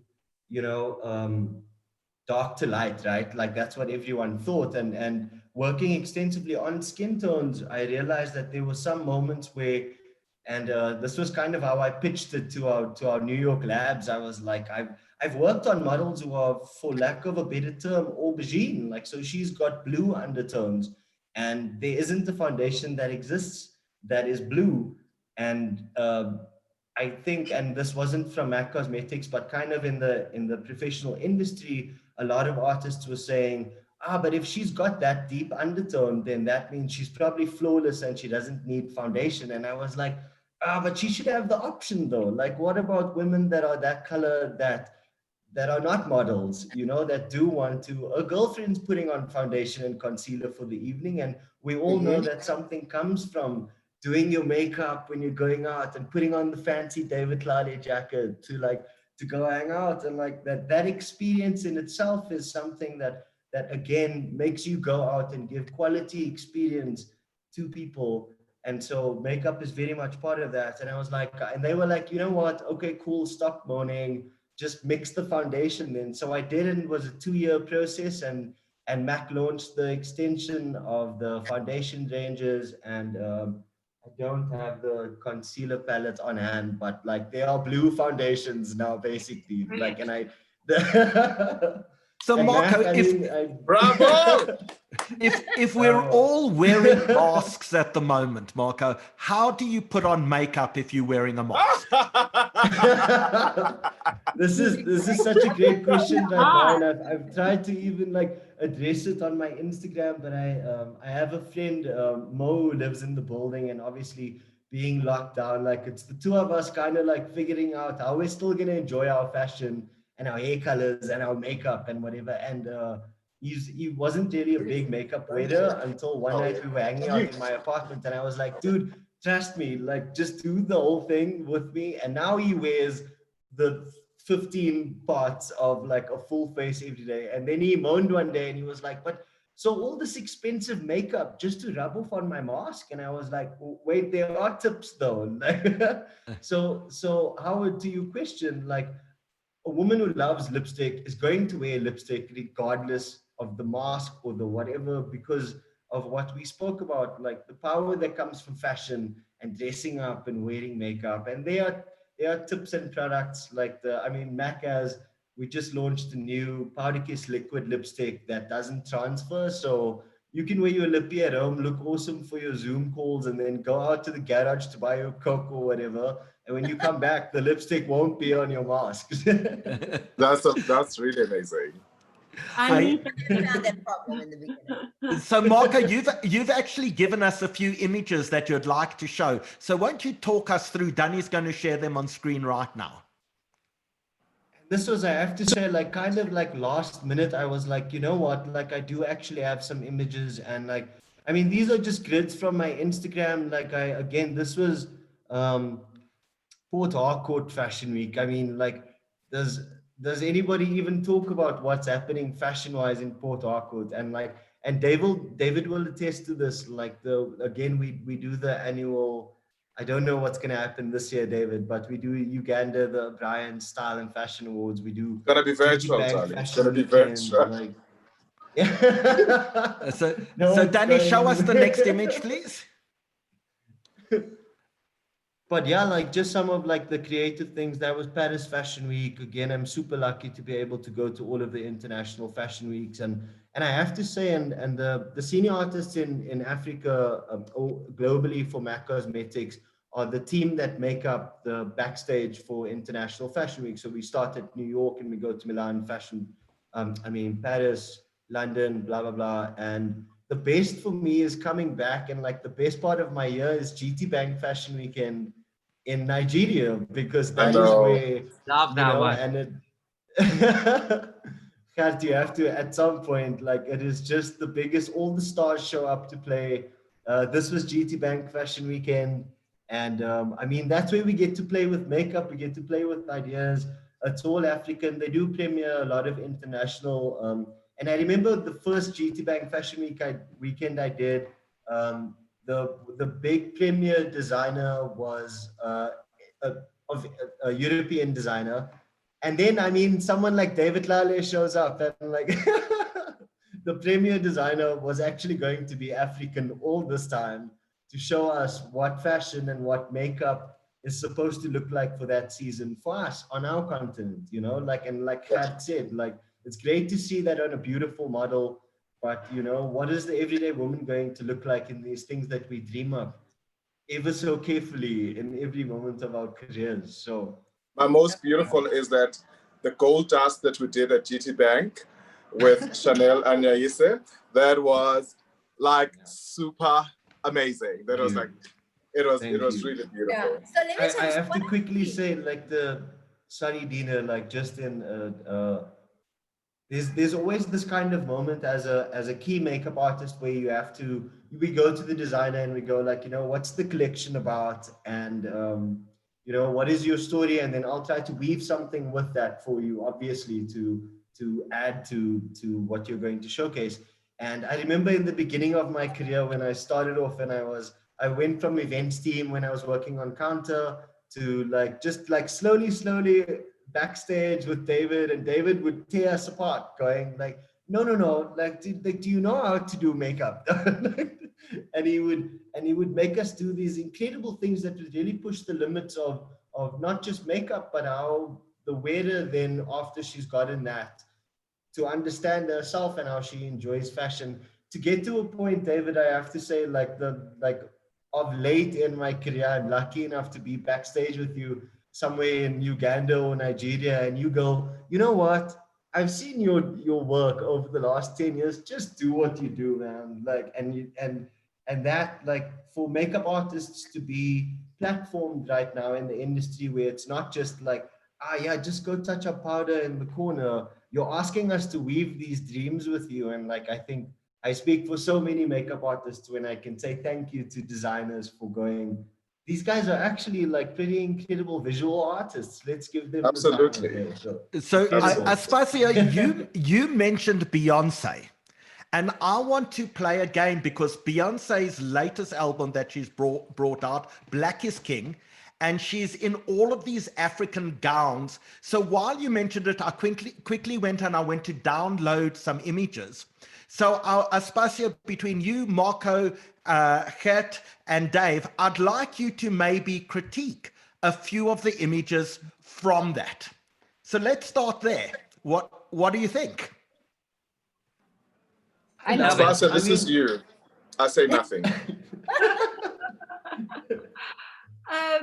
You know, I think that this it came at precisely, I mean, she seems to have an ability to channel the mood of, she's almost like a kind of Cleopatra. She is a great actress. Yeah, she's channeled the global mood. I think it came at precisely the moment where, obviously, this was many months in the works, and yet precisely at that moment where Black Lives Matter met the sort of despair of the COVID epidemic. We had this beautiful, very powerful imagery that is starting to, like, to the point that we were making earlier, to talk about like how we need to promote and premise the African continent. And so it's amazing, actually. I feel like she, like when I say the word channel, it's as if she's just drawing the entire mood and inspiration from the things that people need to see. So David, what do you think of this? I quickly have to say, I mean, like this is so great that you could pull all of this up like immediately. Like Aspasia said, like the Beyonce was spot on with the narrative. Like, I mean, in this one particularly, she speaks to, I think she's been so clever with identifying visual art forms in our history that didn't necessarily link to communities of color understanding something like Botticelli, or the first image you showed that spoke to the old masters and the way they painted, and like that wasn't something I grew up with. Like, I was shown other art forms, I guess. Like, I mean, we had Tretyakov maybe if we were lucky in our homes, but no one told me about Botticelli until I taught myself when I was 17. And Beyonce was spot on immediately, and she was like, you can be of color, and at the same time, that doesn't mean that you don't have to understand how important these movements in art were. And she's almost like, it's a renaissance, obviously, and she's evoked all of that. I think it's brilliant. I think she's an incredible artist. Okay, so Gert-Johan, let's look at this. What do you think of that? I just love it. I just love the opulence of it. I think it's very well put together. Again, like everybody's been saying, Beyonce has got, she is a very smart woman because she knows to surround herself with a very powerful team. She is always so ahead of trend and untrained, and really capturing the atmosphere in the world through fashion and through music and just the lyrics of her songs, and also just what she stands for. I mean, if you follow her on Instagram, you really get a taste of her personality and watch the message that she's trying to bring across. And I think, again, like I was saying earlier, I love how fashion has got such a powerful voice and it can say so much without saying a word. And I think Beyonce is the perfect person to really just show that across. I love that image. I love how opulent it is, and also still just and taking. You can't fault leopard print, guys. No, ever, never. No. So David Tlale, what do you think of something like that? I mean, I agree with Gert. I mean, she's a powerful force to we reckon with. But the most beautiful thing that they've done during this Black Lives Matter, the COVID and everything else, is embracing African talent from every part of the continent. I mean, you look how it was styled, put together, and to say to the world, pay attention to what's happening in Africa. It is beautiful. And I'm grateful that during this time, she became the voice of reason to advocate for us as African designers, because I mean, when you get to showcase in New York or Paris or anywhere in the world, people ask you like, did you make these things in Africa? I'm like, yes, these garments are made in South Africa and by South Africans and Africans, artisans, and we are trying to communicate it to the world. And what she's done is like, wake up world, there is an entire clothing and textile industry, or there is an entire creative industry that is happening in Africa. And I mean, how she embraced Nigeria, South Africa, Kenya, you name it, Cote d'Ivoire. It's like really, really beautiful. And beyond anything else, I think it's time to celebrate who we are. Not that we never celebrated who we are as Africans, not because of color, but because of who we are as Africa and what we stand for and what we believe in. And what Beyonce has done, and with the entire team, even the stylists from South Africa, from the continent, they've like literally put together amazing conglomerates of designers. I mean, in some of these of the videos or in the clips, I've seen some of my work coming through. Did I know they were filming Black is King? I didn't. My throne is evidently flying all over. And I'm like, I didn't know that you guys were doing this. The flying My throne is like everywhere. I was like, and I mean, I still want to know the non-disclosure agreement that these people signed with Beyonce, because I want to see the level of intensity of that NDA. It's like, it's crazy because, and they come in like sauce, and I'm like, boom, and then Trevor starts sending like images like, this is what I'm like, oh my word, this is crazy. But it's like really phenomenal to see all this happening, and also to like get Africa being celebrated, or being African being celebrated in that global level. It's really, really beautiful. And I think that the world needs to catch up of what Africa has to offer. And like I said earlier, I'm very grateful that Beyonce had to be that advocate that comes and speaks volumes on our behalf. And I pray to God that post the pandemic, when we grow anywhere in the world will start appreciating and celebrating what Africa has to offer creatively. So Dina, you prepared a poll for people to actually take part in. Do you want to tell us about that? And Danny's going to pull up the poll on screen now. Absolutely. Let us pull up that poll. And I think we had already started talking to some of the questions on the poll. So as we said, how would you describe the clothes you've been wearing during lockdown? Your first option, pajamas, tracksuit, gym wear, something nobody should ever be subjected to, smart casual, and rocket. So I think everyone needs to go and vote, and this will be quite telling, because I think I know what I've been wearing.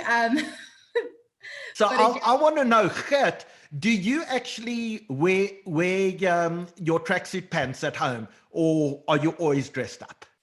I have a whole collection of different sweaters and hoodies and t-shirts. So, you know, sometimes I feel I wear too much Gert-Johan and Coetzee at once. And I kind of have to like You're allowed to. break it up a little bit sometimes. Like you can't have Gert everywhere. Even with the perfume, I even smell like Gert-Johan and Coetzee. So it is a lot of fun to be able to create your own clothes. And I think with lockdown, I tried to create everything unisex so that it is kind of like his and hers and them and whoever.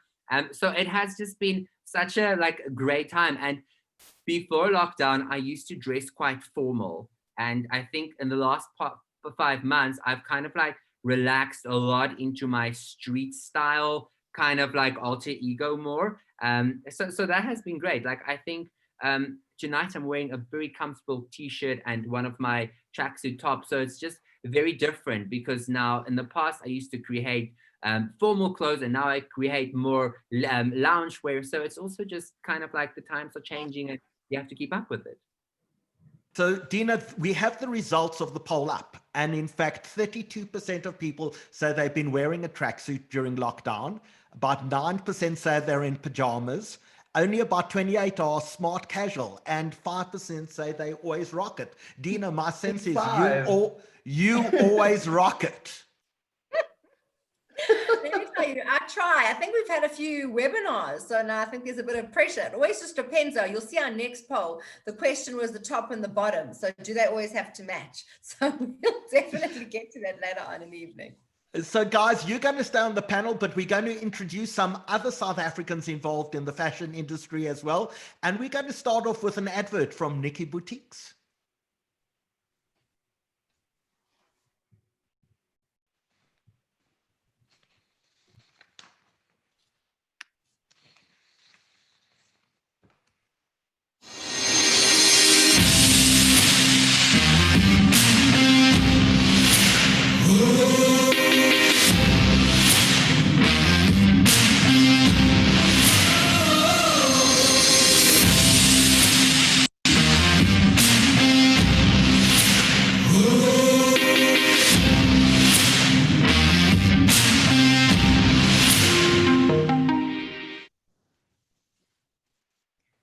Thank you so much. And sorry, I know our panelists, some of you have to go. So if you do, thank you, Gert-Johan. Thank you so much for being on the panel. Aspasia, I'm not sure if you actually can stay on, and David and Marco, but thank you so much. You guys are absolutely inspirational. You do unbelievable work as you keep our lives prettier, certainly. And yeah, just keep doing what you're doing and keep us inspired. Thank you. Thank you so much. Very much. Thank you guys. This was awesome. Thank you. Thank you very much. Thanks, guys. We'll hopefully see you soon. And Aspasia, let's make sure we keep everyone really stylish during this period.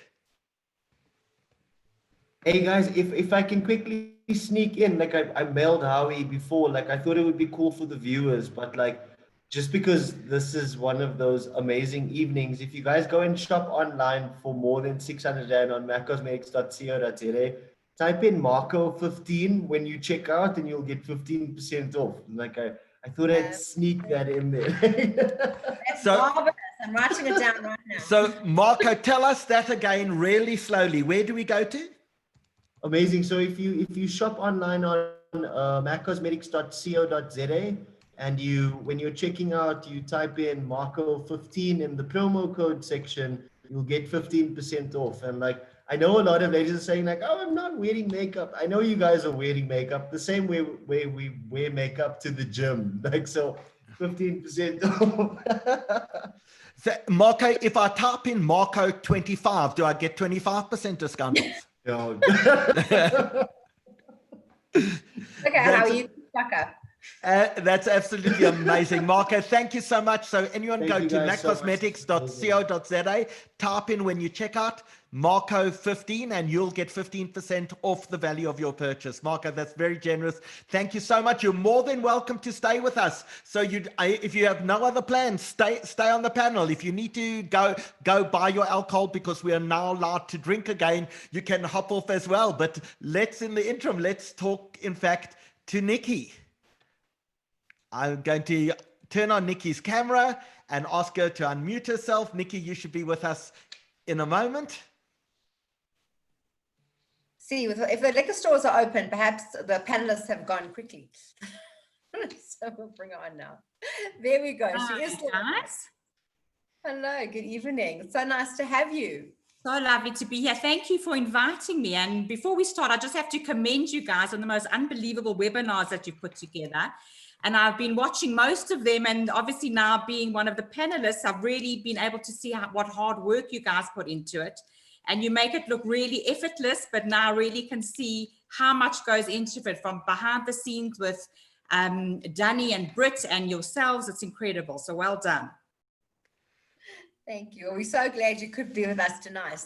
So you have a presentation that you want to share with us tonight. Yeah, Dean, I'm super excited to take you through our spring summer collection.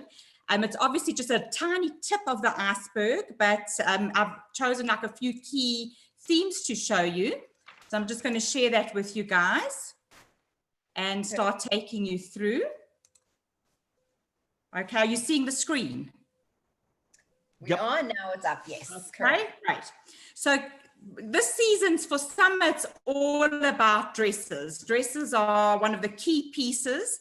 And I personally absolutely love dresses for summer because I just think they're so super easy to wear. You throw them on, you're not trying to coordinate your top with your bottom. So it's just really an easy look to put together. This theme of the dresses here is actually the little Liberty print, which I absolutely adore. It's such an easy print to wear. It doesn't overwhelm you. Sometimes a floral print can be a bit big and overpowering, but these are just really, really easy to wear.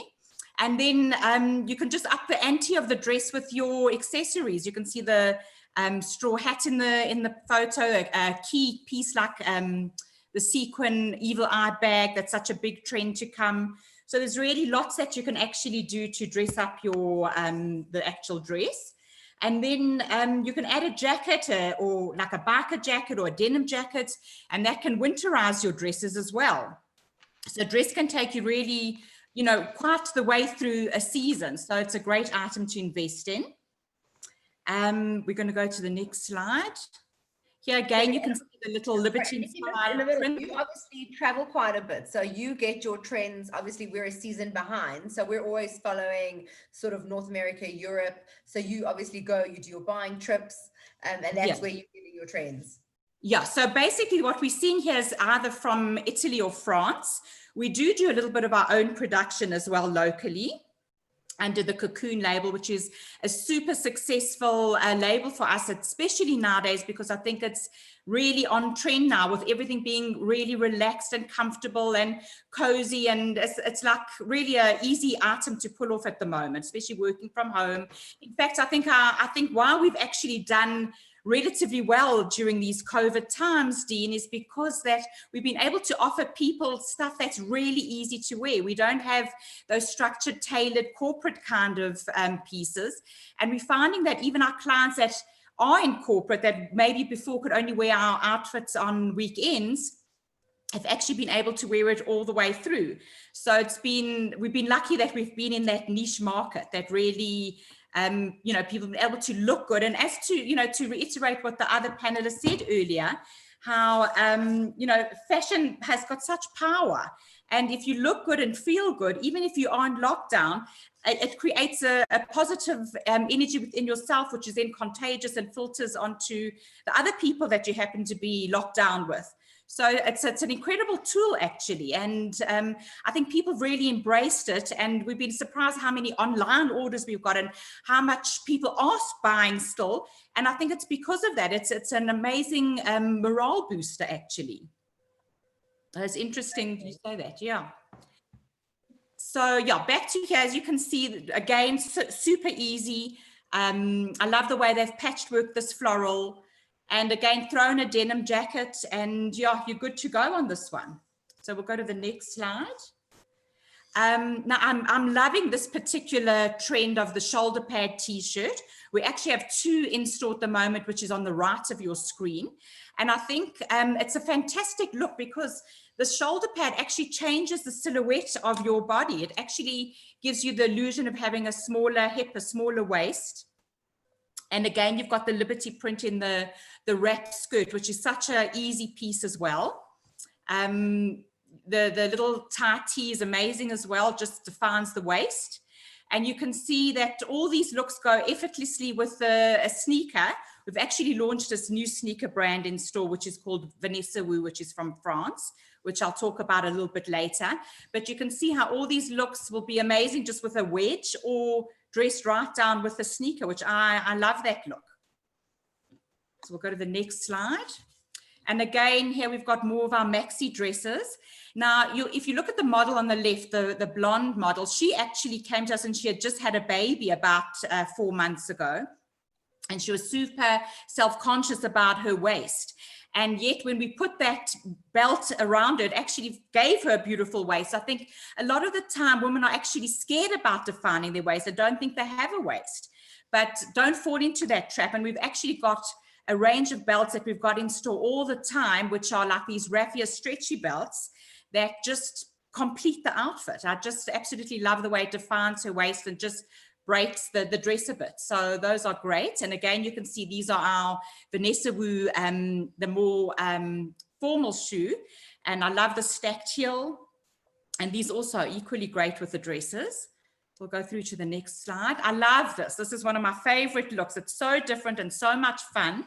And I think now fashion more than ever is about fun. I mean, we need a bit of positivity in one's life and embrace the fantasy of fashion as well.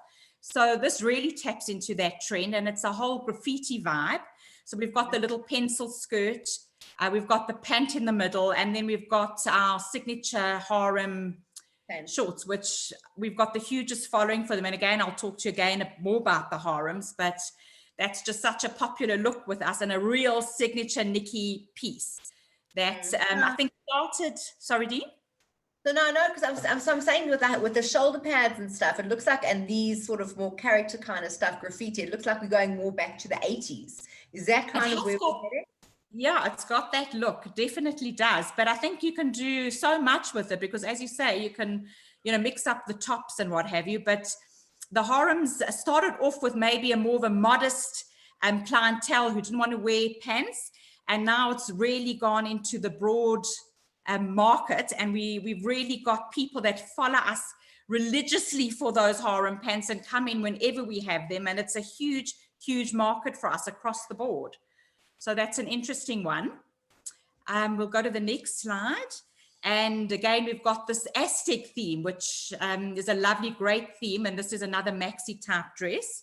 You can see the pendants are great. The tassel pendants just add that bit of a boho feel to the outfit. Lace is gorgeous. I love that high-low dress. This is the kind of outfit that the dress that you can throw on over your costume. Please God, we should get to a beach in December. And then this dress can take you straight to the bar thereafter. So, you know, at Nikki, we like to have pieces that work hard for you. I always say your items mustn't just be kept for this or for that. They must be multifunctional and they must work very hard. And it goes back to that cost per wear factor, that if you're buying an outfit that's X amount, you've got to be able to break it down into how many times you wear it and then really bring the cost down that way. So in other words, even if you're buying like a lace dress, don't feel that it needs to be reserved for more formal. You can really dress it down and, as I say, take it as a beach wrap as well. So on to the next one. We're still in the Aztec look and feel. The gorgeous halter sundress. And then in the other model, you can see is wearing one of our chambray jumpsuits. A jumpsuit is just such an easy go-to piece. We also absolutely have the hugest following for them.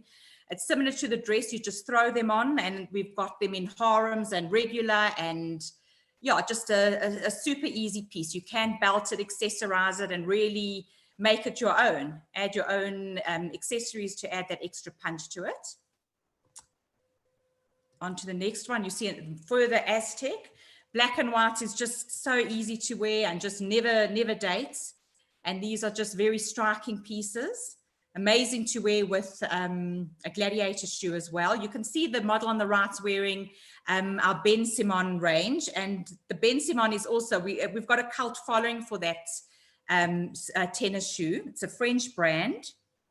And honestly, they go with everything. We've got people literally on waiting lists all the time, waiting for our new Ben Simons to come in. So they just complete your entire look and go with absolutely everything. On to the next slide. One of my favorite items of all here, we've got the harem jumpsuit in the animal print. And as we were saying earlier, leopard print is that it's an item, a print that can go from summer to winter. And we've got amazing accessories with them, also like a kind of boho vibe.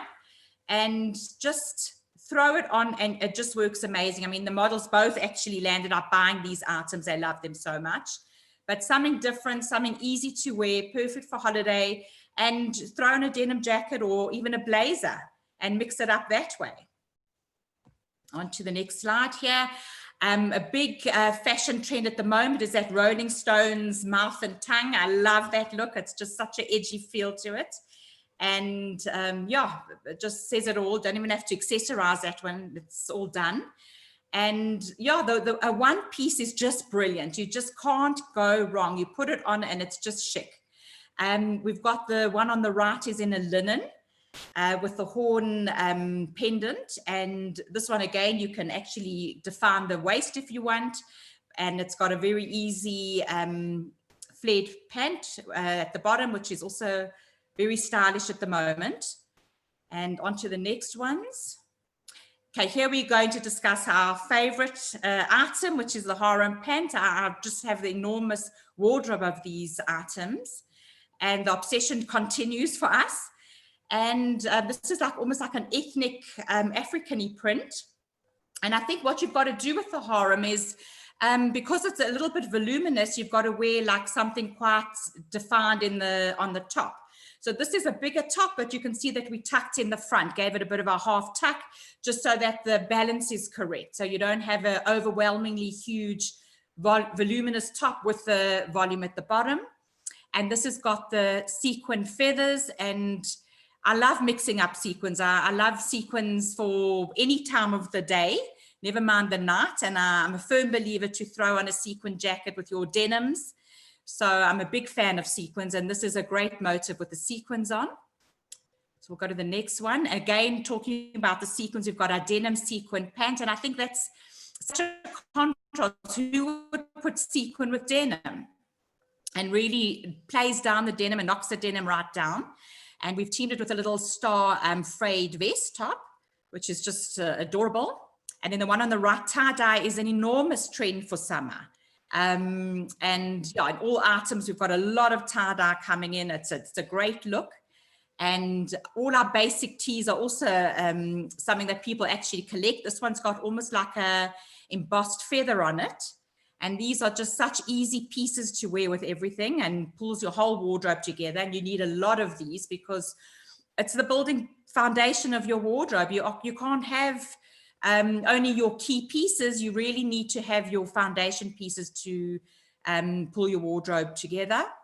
And you'll notice that a lot of our tops are very forgiving. They're not fitted over the hips or the waist, because a lot of people do have a bit of an issue around that stomach area. So they really are easy and flattering to wear. And just if you do want to define it, as I say, you can tuck them in and throw on that belt. But yeah, very simple, easy pieces to wear. Again, we've got another printed harem piece. And then on the model on the left, I always say you've got to have a third piece to your outfit. So in other words, you've got your top, you've got your bottom, and you need to throw on, say, in this case, it's a destroyed kind of denim style olive green jacket, which is the third piece. Just completes your outfit amazingly, and just, you know, makes you look a little bit more dressed. And then the pendants are another wonderful way to add a third piece. The model on the right has got a camo print. A camo print is also up there with leopard, absolutely obsessed with it. And it's a timeless print. With the animal print, I found that camo is absolutely timeless. In fact, I've got to forbid myself to add another item of camo to my wardrobe, because it's just ridiculous how much I have, but I just never get tired of it, and it just is a staple. She's wearing the padded tee in the camo print. So you can see that does give you a wider silhouette at the top, and that automatically, and she's wearing the lace Anglais print harem, Anglais harem pant, the shorts. And Anglais is a huge fabric for summer, which is just always stunning. I always love an Anglais. And again, you can see how it works with the sneaker so well. Now, obviously, harems are not for everybody. So we've got an enormous array of different pants here. You've got the camo with the raw edge, the raw hem pant. We've got as a staple in all different colors and in prints. And people literally collect every single color and print that we get, because they just fit so well. They are available in sizes, and they just the best fit, the most comfortable pair of pants. And, you know, we are all about comfort. We love looking good, but we love being comfortable and not compromising on comfort. So you can see here the model on the right wearing it with the Ben Simmons, and it's again an animal print, and these are the t-shirts I was talking about. As you can see, very forgiving tops, very forgiving. And yeah, just camouflage all that little bit of extra that weight that you might be carrying, especially over lockdown. We've put on a bit extra, so you won't feel self-conscious in these tops. And then again, the maxi dress, throw it on. It's just effortless. And you can see this is a super cute trend, which is the fruit trend. You'll start seeing that for summer, there's the fruit print trend, which is really adorable. And we've got it here in the blue banana and the yellow banana. And the basket bag's a big trend with the shells. Also adds to that boho chic look. Great. Sorry, Nick, we've just run over a little bit. I know you've got quite a few slides to get through. So just give us the top trends as we sort of go through them. Yeah. Okay. So here you can see the denim jacket, which is with the wings at the back, another big trend, and the patchwork maxi dress as well. And lace is a huge trend for summer. Absolutely stunning. It adds a lot of texture and interest to your outfit. Again, you can see the boxy tee on the right, the shoulder pad tee. And then linen's huge, and linen is just such a chic look, and throws your look together beautifully. Again, here further linen and the jumpsuit again. And these are the Vanessa Wu I was talking about, which will take you through every single outfit, from your maxi dress to your harems to your jeans and pants. And then lastly, we've got our Ben Simmons, which don't need any introduction. The most amazing French brand that just goes with everything that I've shown you. Cool, Nikki, thank you. That's absolutely amazing. It looks like nothing for me to wear, unfortunately. We can make a plan, Howie. I don't know how I'd look in harem pants. I'll style you. I won't disappoint. Okay. And Nikki, I believe you've got a special offer that you'd like to tell everyone about. So, Dina, we want to offer our people that have been logged on and viewing this, as well as the people maybe haven't had a chance to log on. We can also email to that database. But basically, we are offering an 1,800 Rand Nikki gift card. All you need to do is email our marketing department. The address is marketing@nicci.co.za. Yeah, so just maybe you can even mention in the email which is your favorite look, and that just enters you into the competition, and it will get back to that person and actually notify also Jewish Report who won that competition. We'll give it about a week to run. Fantastic. And Danny has put those details in the chat. So everyone, 1,800 Rand Nikki gift voucher goes a nice long way to get some new summer kit. So please everyone look at those details in the chat. All right. Thank you, guys. Thanks, Dean. Thanks, Howie. Thanks so much. Lovely to see you, Nikki. Good seeing you too. Thank you. All right. And next we are going to be pulling up a Bespoke by Donna. This is a video that Danny hopefully has got ready for us.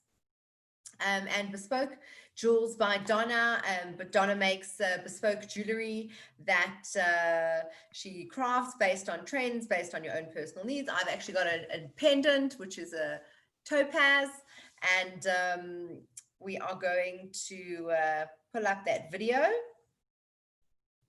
Let's just see if Danny has that ready.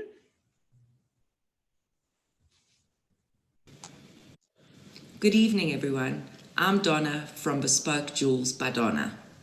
Tonight, I'm here to talk to you about the latest trends in jewelry. My business is called Bespoke Jewels by Donna, and we specialize in more sentimental and bigger pieces, like engagement rings, eternity rings, diamond earrings, bracelets. An example is this beautiful engagement ring we've just made. And something like this, these beautiful eternity rings, which can be worn alone or stacked together. The eternity rings can also be made in any size or shape of stones. Firstly, I'm going to talk about the nature motif jewelry. Something like this, the panther ring, is very in at the moment. It can also be made with gemstones or diamonds to make it more of an investment piece. I I've also made quite a lot of butterflies, leaves, flowers, which is something like this. I've also made gemstone, topaz, diamond earrings, which are quite a big piece. So if you're not so into wearing big pieces, we've also got our classics. To start off with our classics is the chunky ring, because bigger is more at the moment. So this can also be made in white, yellow, and rose gold. At the moment, my favorite would be yellow gold. It seems to be making a huge comeback. Another everyday piece would be this heart ring, which is very simple, yet makes quite a big statement. Everyday objects, paperclip necklaces, safety pin earrings, lock and key, moons, stars, but my favorite piece would be the paperclip chain, which can also be done in yellow, rose, or white gold. The next thing I want to discuss is gemstones. All the colors. They are very in at the moment. I love something like this, which are the gemstone eternity rings. This one is pink tourmaline and this one is blue topaz. They're beautiful to be worn together, and they were a gift for a mother for her son and daughter. If you are not big on wearing big pieces, we also have something beautiful like this, which is a rose gold ring set with 3 garnets. So more of a simple classic piece. Pearls. Pearls, pearls, pearls. Pearls are back in fashion. You can either wear big baroque pearls or small tiny pearls, pearl earrings, bracelets, necklaces. My favorite is the classic long strand of pearls, which can be doubled up or worn as a long necklace. Now I want to talk a little bit about black diamonds, because this is one of my favorites. It's not as expensive as white diamonds. You can do something beautiful like this necklace with white and black diamonds, which is a classic forever piece. The black diamond earrings are also something beautiful, which can be done with the white diamonds around, or plain black studs, or a plain solitaire black diamond necklace. Another option, if you don't want to go for black diamonds, would be an onyx, which is far cheaper and has a very similar look. 2020 fashion shows are showing all these latest trends. Fendi, Balmain, Bulgari, they're all showing big, bold jewelry this season. So basically for me, I just wanted to show you the latest trends and let you know about Bespoke Jewels by Donna, where we can help you make any of these a reality.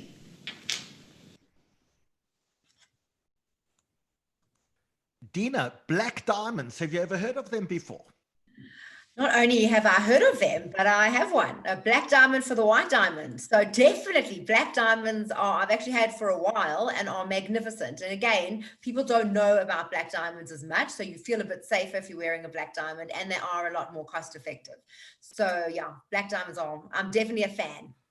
I feel I need some bling in my life. Well, pearls are back, Howie. You can finally bring out your pearls again. Finally. But I must tell you, yes.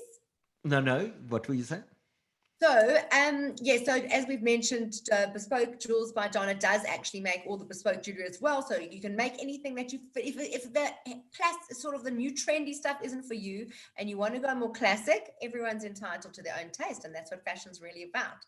But Bespoke Jewels by Donna is offering one of our lucky viewers a giveaway here of a sterling silver rose-plated large hoops earrings, which are magnificent. All they have to do is go to her Instagram page, which is bespoke_jewels_by_Donna. So it's Bespoke Jewels by Donna with underscores in between. And all they have to do is follow and like any of the posts and just write the word bespoke. So follow on Instagram, write the word bespoke. We're going to put it into the chat right now, and you write the word bespoke and you could be a winner of a beautiful pair of earrings. So thank you so much. Dina, I feel like I've been so dressed up all night. I need some casual wear. Okay, well, if that is how you feel, then that is what we will give you. So let us roll with our next video of our next sponsor for the evening, Fila.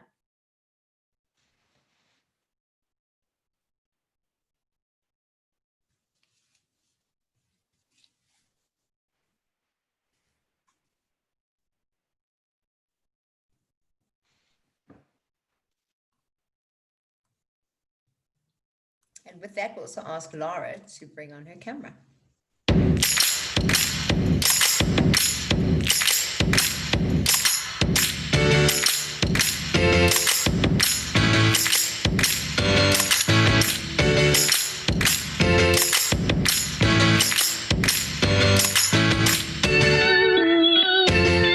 Hi everyone, this is Lara from Fila South Africa, and I'm about to tell you your top 5 Fila must-haves for this summer. Let's go.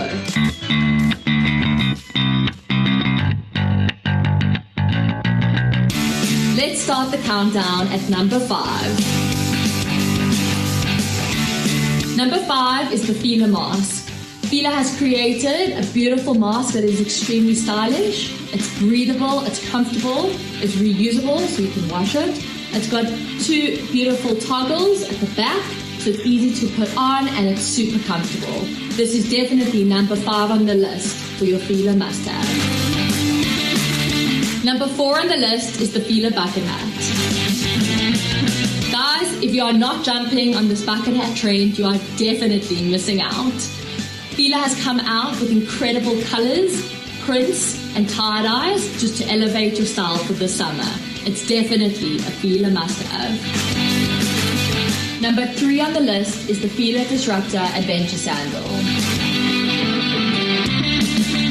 The Fila sandal is a deconstructed version of the Disruptor sneaker. It is super comfortable and easy to put on. It's got beautiful Velcro straps. Fila has come out with an array of different colors. Trendsetters, this one is definitely for you. Number 3 on the list, the Fila Disruptor Sandal. Number 2 on the list is tie-dye.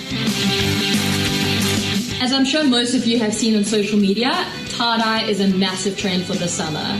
Fila has come out with beautiful tie-dyes in all different types of silhouettes. Each tie-dye is uniquely created and one of a kind. The silhouettes are unisex. The t-shirts that go down from adults all the way to kids. In ladies, you get beautiful t-shirt dresses. And we also offer an array of accessories such as masks, caps, and socks all in tie-dye. Number 2 on the list is tie-dye. And finally, number 1 on your must-have list for this summer is the Fila Disruptor. Guys, if you don't know what the Fila Disruptor is, this is our number 1 style. It was launched in 1996 and it made a huge comeback in 2016. The shoe has done exceptionally well for us. It is a craze, it is still happening. Everybody's asking whether or not the dad 90s chunky shoe is still in. We haven't seen a slowdown at all. This shoe you can wear in summer, in winter, you can dress it up and you can dress it down. It is definitely a must-have Fila item in your cupboard. Thank you so much for listening to my top 5 Fila must-haves this summer. If you would like to purchase any Fila item, please visit our website www.fila.co.za. A special thanks to the Jewish Report for having us. See you soon, guys. Bye. Wow, Howie, have you got your bucket? Wait, Laura's on the line. We've got to get her camera on. So, Laura, you can hear us? I can hear you. I just can't. My camera's not on. It won't allow me to. Hold on. There you are. Welcome. Thank you. So Howard's very excited. He's going to trade his straw hat for his bucket hat. He's ready to go. I want, Laura, I want a tie-dye mask. How do I get a tie-dye mask? That seems like the coolest thing. But Dina was saying earlier that it's a pleasure.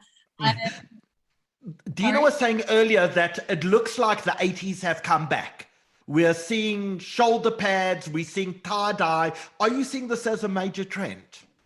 No, definitely. Sorry, give me a second. Something's just popped up on my screen. There we go. Yeah, the 80s trend has definitely come back. 80s, 70s. You can see from a few seasons ago, it was the 90s trends. 2016, as I mentioned in my video, was the disrupted chunky 90s sneaker. We're still seeing that trend all the way through to 2020 and 2021. But obviously the 70s and 80s trend is definitely coming through. I mean, with Nikki, the prints, tie-dye, leopard print is massive. Leopard print has actually become a core item for most brands, a core print. Yeah, so it's definitely a trend. Definitely. Are you doing any bell-bottom tracksuits by any chance? So we actually did have a bell-bottom tracksuit last season, and we don't have anything for summer because it is summer product, but for winter, you will definitely see the bell-bottom tracksuits coming in again, the flared leg. All back. So all back. Chunky sneaker, the wedge sneaker, it's all back. So now Fila is so renowned for their sneakers as well. Are they colorful? Are they just all white? What is the trend with sneaker wear for the year? So our main colors, which I'm sure everybody knows, is white and black. But the Disruptor, which is our #1 shoe, we've got it in an array of colors. We've got it in different materials. We've got it in different prints. We do offer a vast variety of different color sneakers, which you can look online if anyone wants to have a look, www.fila.co.za. So that's our website. Otherwise, if you want to go try on in stores, we supply a sports scene and cross trainer. Those are like our main customers, as well as your smaller guys. And yeah, we offer an array of different types of sneakers, different sandals. So it's definitely a vast variety. Have you seen an uptick in casual wear? Definitely. I mean, COVID's definitely brought on the casual wear. As Fila, as a brand, we obviously design 6 months in advance. So obviously nobody knew that COVID was going to happen. So now that COVID has hit us all, everyone has had to like adapt to the times. And luckily for us, our clothing is very comfortable. It is athleisure wear. So I saw the poll, the gym wear was on there. We've got oversized t-shirts. Our clothes are very comfortable. So there's definitely an uptick in casual, comfort wear. Laura, I need fashion advice. So there used to be a stage where you would buy tracksuit pants and a tracksuit top. Yes. But unless you're on the soccer field, you don't wear that anymore. So how do you combine tracksuit pants and bottoms together? Do you not combine them together? Do you mix them with other things? How does it work together with sportswear and fashion? So it's definitely a massive trend at the moment. Tracksuits are huge. I'm sure you've seen like people are tie-dyeing their own tracksuits at the moment as well. It is not just for the sports field. Anybody can rock a tracksuit now. I mean, at work, people are rocking tracksuits where like usually they would be wearing jeans. It is now people are wearing it out. For girls, you got your crop tops with your baggy oversized tracksuit pants, a combination of oversized hoodies with track pants. For guys, also track pants, nice t-shirt and sneakers. It's become, instead of it being looked at like casual wear, it's now become something that like it's the norm. This is what people are wearing now. But just do I wear my tracksuit bottoms and top together? Or do I wear kind of something else like a hoodie with tracksuit bottoms and tracksuit top with jeans? Anything goes. Anything goes. So anything goes, Howie. So you can wear your tracksuit bottoms with your hoodie. You can wear your tracksuit bottoms with a t-shirt. You can wear your hoodie with your jeans. Anything goes. It's actually basically if it's comfortable. Comfort wins at this stage. Awesome. Thank you so much, Laura. Your stuff is amazing. And I believe you've also got an amazing offer for our viewers.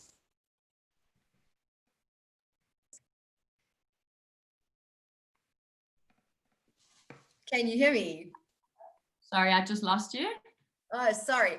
I was saying that apparently you have got an amazing offer for our viewers just for watching us tonight. Yes, everybody gets 35% off on all non-sale items on our website.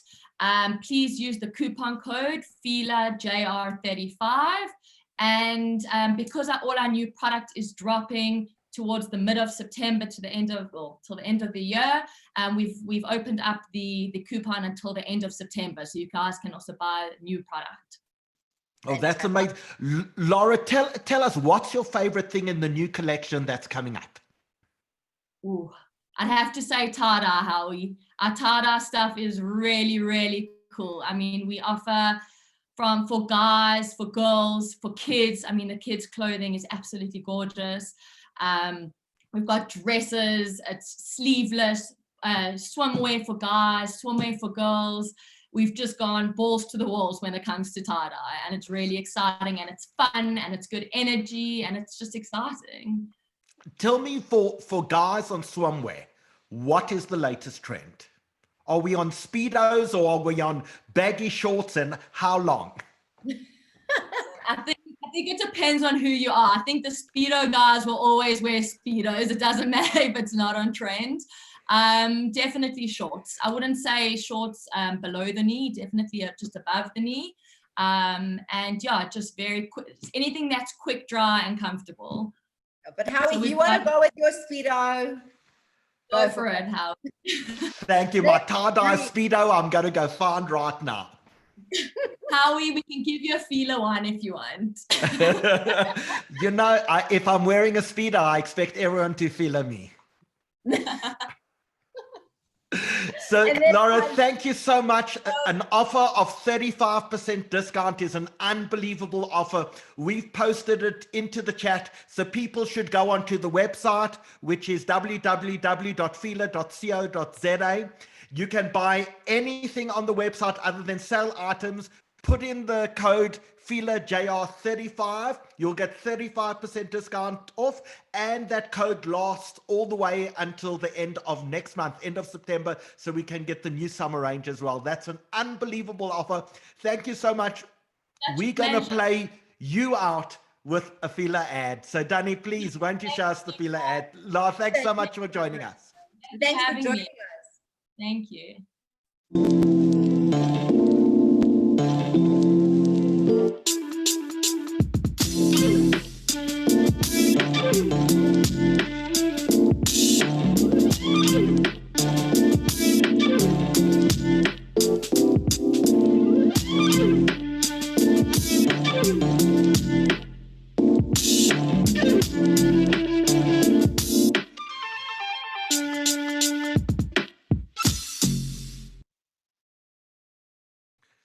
Well, Dina, you have another poll for us. You're on mute. Sorry, I was getting so excited during the Fila ad. Love that stuff. And I'm definitely going shopping with my 35%. I can guarantee you that. But yes, it is time for our second poll. And as we have alluded to earlier, Danny, please put up our poll. It talks to, and it extends to, what is appropriate dress for a Zoom call. So your first option, fully dressed, smart casual. My old tracksuit is just fine, even though you can go buy a new one now on Fila. Nice top, PJ pants. Nice top, no pants, or too late to be appropriate. So you go and you vote. I know what I'm voting. So tell us honestly, Dina, when you're on a work, because you're a banker in your real life, when you're my day job. During your day job, you spend a lot of time on Zoom. What are you wearing as bottoms? So I'll tell you for a fact, I am never in my pajamas. I've got to get up in the morning and I actually have to feel dressed so that I feel better. So often I have been in gym wear, but again, if I'm on work, Zoom calls and stuff, I make sure I actually do fully get dressed. Have to admit it, I'm one of those. I'm sorry. I just like being dressed. Although it depends if you also got gym. You may have to wear gym pants and a different top. Well, you know, gyms are still closed. So if you don't have a gym at home, then it's quite difficult. But let's in fact share the results of the poll with everyone. And in fact, 40% of people say they are fully dressed while on Zoom. 33% say nice top, but PJ bottoms. tracksuit pants seem to go, I put them in the PJ bottoms. 1% of people say, no, stop, no pants. I think I may have experienced a Zoom or two with those, and it's too late to be appropriate. I love it. But it's interesting, actually, most people do get dressed. So, I'm assuming if you're on a Zoom call, you are working with some level of sort of workwear. So not bad. And again, 1% only no pants. So it's okay. We've got a relatively high level of viewer over here, I think. So now tell me, Dina, is frumpy? I think that question is absolutely does not have to be no. And to tell us all about it is Sarah Feldman. Sarah, thank you for joining us. Hello, thank you for having me. Hello. So Sarah, you are all about making frum glamorous. So the fact that you don't have to actually look frumpy when you have to cover up. Tell us a bit about your business. Totally. So that was a big key in getting me to start my business. So I didn't really study fashion at all. I've just always had a passion for fashion. And when we moved to Cape Town, I started off actually teaching for a few years. And after I had my fourth child, I decided I was ready for a change and, with more flexible hours. And I'd actually gone to a talk. I listened to John DeMartini, who was like saying how important it is to find your passion and make it your life's work. And that really made me think about getting into fashion. I also, at that time, Marie Claire asked me, they put an article out on fashion and, dressing modest, but still, being traditional, religious. Also, I think Fair Lady did an article. So it all just made me think about it. And I'm very into the fact that you don't need to look frumpy to dress modest. And so I just felt there was a niche. A lot of people, I had started a blog, rabbiswife.com, where it gave a glimpse into my life. And, I did cooking, I did parenting, entertaining, and fashion. And I got a lot of questions about fashion. And I just decided, there is a need for people to be able to have a one-stop shop where you can go and buy everything that has all the modesty requirements.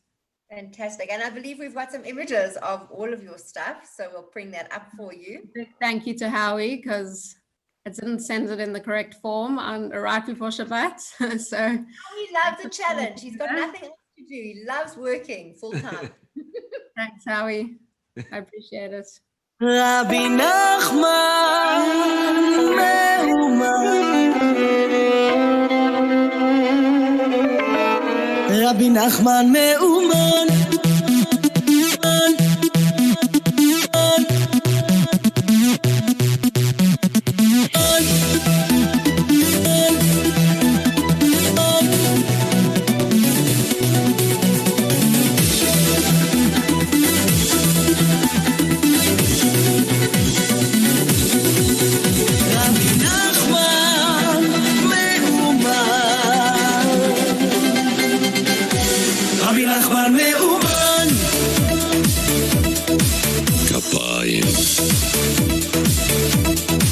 שמיים, כפיים. מתבודד צועק ביד רבי נחמן, וטובל במקווה בקדושה, להיות תמיד בשמחה, לא לעצור דקה, בכל הכוח עם כל הנשמה. רבי נחמן מאומן, רבי נחמן מאומן, כפיים, שמיים, כפיים. יושב לבד אומר תיקון הכללי, עשינו שרבנו הוא הרבי, בורח מוקד שמח כל היום בלי אף. Wow. Now those Want to do my marketing for me, Howie? Maybe. Well, Start with some definitely. men's clothes, because I've seen how stylish you dress your husband. And then we can talk. I'll do some personal shopping for you if you do my marketing. Sarah, tell us, you obviously there's trends globally, fashions and stuff. Do you follow those, or you just go with what you feel is beautiful and chic? Yeah, so I definitely do look at overseas trends, but right now, you know, the biggest trend is adaptability, adjustment, resetting. Like everyone else has said, you know, trends will emerge in time, but for now, you know, the message is to be gentle on ourselves, the environment, reset. The pandemic has, you know, made us rethink everything. But at the same time, I am getting out a beautiful new collection before Yontif and hope to be in Joburg in about 2 weeks' time to do a pop-up. I've done, you know, pop-ups in New York, in Sydney, in Melbourne, in London. Hopefully the borders will open and I can go to Israel this year. So, yeah, with all that's going on, we're still designing. So, Sarah, if we were allowed into Shul on Rosh Hashanah this year, yes. Describe one single item that you'd love to see someone wear on the front row upstairs at say, Gardens Shul. So I wish I had pictures of my new collection that's coming up, but I don't. But a lot of the new trend is like tiered dresses, puffed sleeves. So I've got beautiful dresses coming. I've also obviously got some white options for Yom Kippur. People like to, you know, dress in white for Yom Kippur, but yeah, my tier dresses, and it's also not, you know, it's all comfortable. It's natural fabrics and fibers and cupras and linens and viscose. So I'm very into all using natural fibers, because when you're wearing dress and covering up and sleeves, you don't want, you know, you just want everything to be breathable. So I'm very into, yeah, cottons and all. Fantastic. Fantastic, really Sarah. Thank you for joining us. That's absolutely amazing. And it's really incredible when you look at all of those images and you see just how stylish you can be while dressing modestly, that the two should not be contradictory. They're in fact completely complementary. So just a huge well done to you, and thank you for what you do for our community. Thank you. Thanks so much for the opportunity for being on here.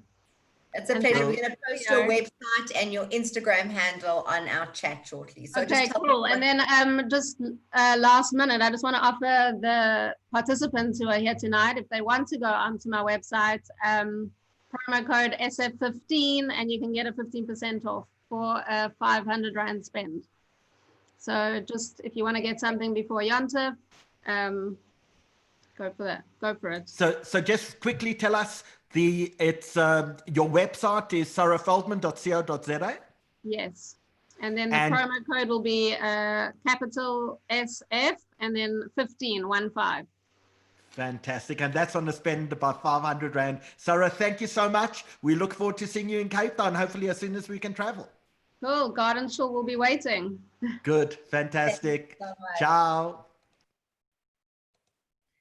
And Cliff, we save the best for last. The man who knows all about clothing, all about color, all about texture, the man who's got the wardrobe to prove it. How are you doing this evening? Thank you for being patient. And the tie-dye socks to prove it. Lots of. And you've got tie-dye socks. You are always ahead of the curve, Cliff. Always. We love I don't know if Cliff actually knows how popular he was. This is the second time he's been on one of our Zoom shows. The last time he was, in fact, on one of our shows relating to decor grand designs, or designers we called it. But Cliff, you cannot believe the response that people had to you, and the people telling me how the advice you gave that day has completely influenced what they're painting, how they're painting. So we're so happy to have you back. Thank you very much. I have a lot of advice for tonight, but I hope everyone's still awake, because I'm here for the next 2 hours. So all right, Cliff, so let's kick it off by saying you've told me the other day that you've just completed your Christmas catalog, so obviously your forecast for the next couple of months. Tell us what you're seeing, tell us the colors, Obviously, there always are trends in fashion and in house colors. Tell us what you're seeing. Okay, so what we're seeing at the moment is, because of people won't be shopping or browsing, we're trying to make it much more simpler for our customers. So I've put together a whole range of what we call simple, effective combinations, and all of you, especially the clothing guys, would have heard of 60, 30, 10. So we're saying 60% is your main color, 30 is your complementary, and 30 and the 10% is your trim.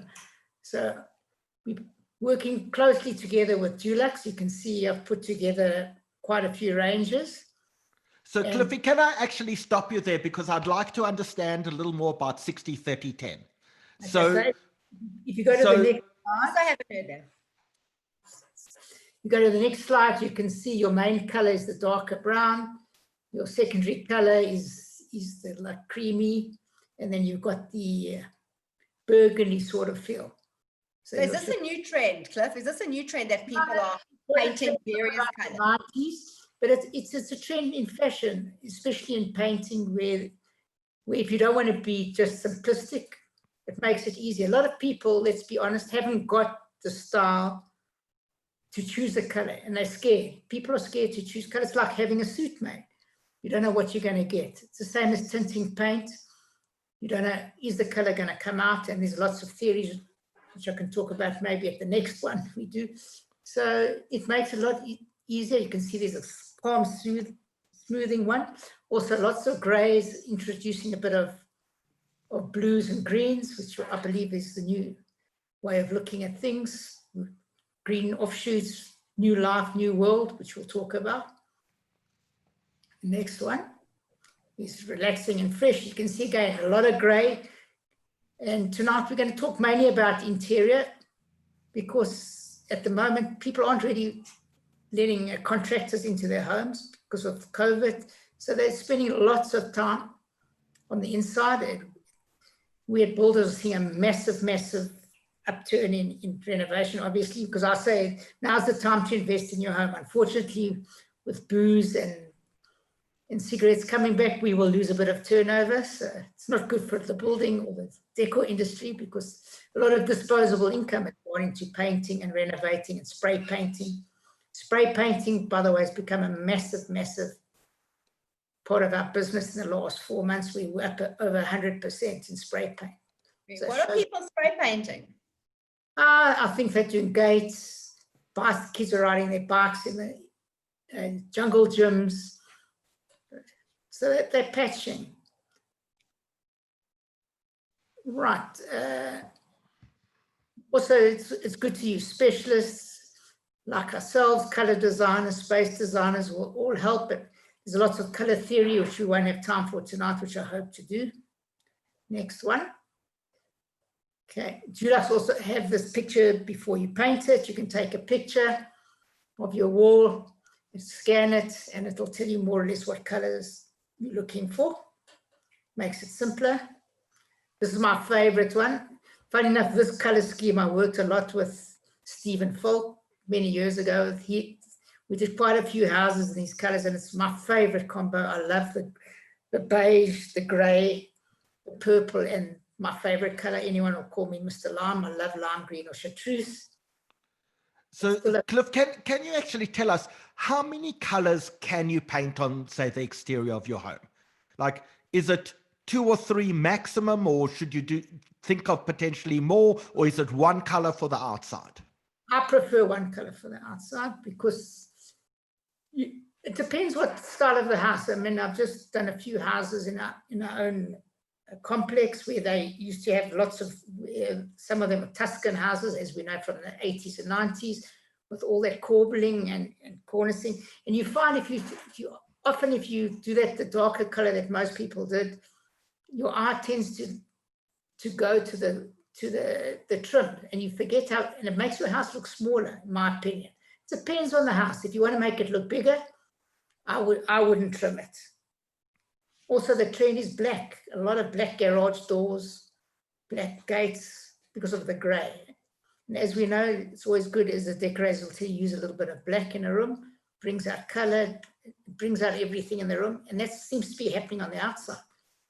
People are really going for charcoal roof paint at the moment, and is by far, is probably double the sales of any other roof paint at the moment. So what are we looking at here in this color palette that you have on your screen at the moment? Color palette, let's see which one. That is what I call the Bohemian Revival. I've developed 4 palettes that we're launching for Christmas. One called, this is called Bohemian Revival, where I believe the world is anything goes, bohemian, and you know, all these colors work together as far as I'm concerned. A little bit bright. I'm trying to look for a little bit more bright. We need to brighten up the world, and all these colors glow. And I love this, and I love the funky name, Smoky Eyes, etc. This one here is called Fired Earth. In front of me, sort of the press called Crafted Nature. So we're going also back to nature. Have a look at what's happening to our rivers, our beaches. Everything's cleaning up, the canals in Venice. So a lot of these colors are taken from around there.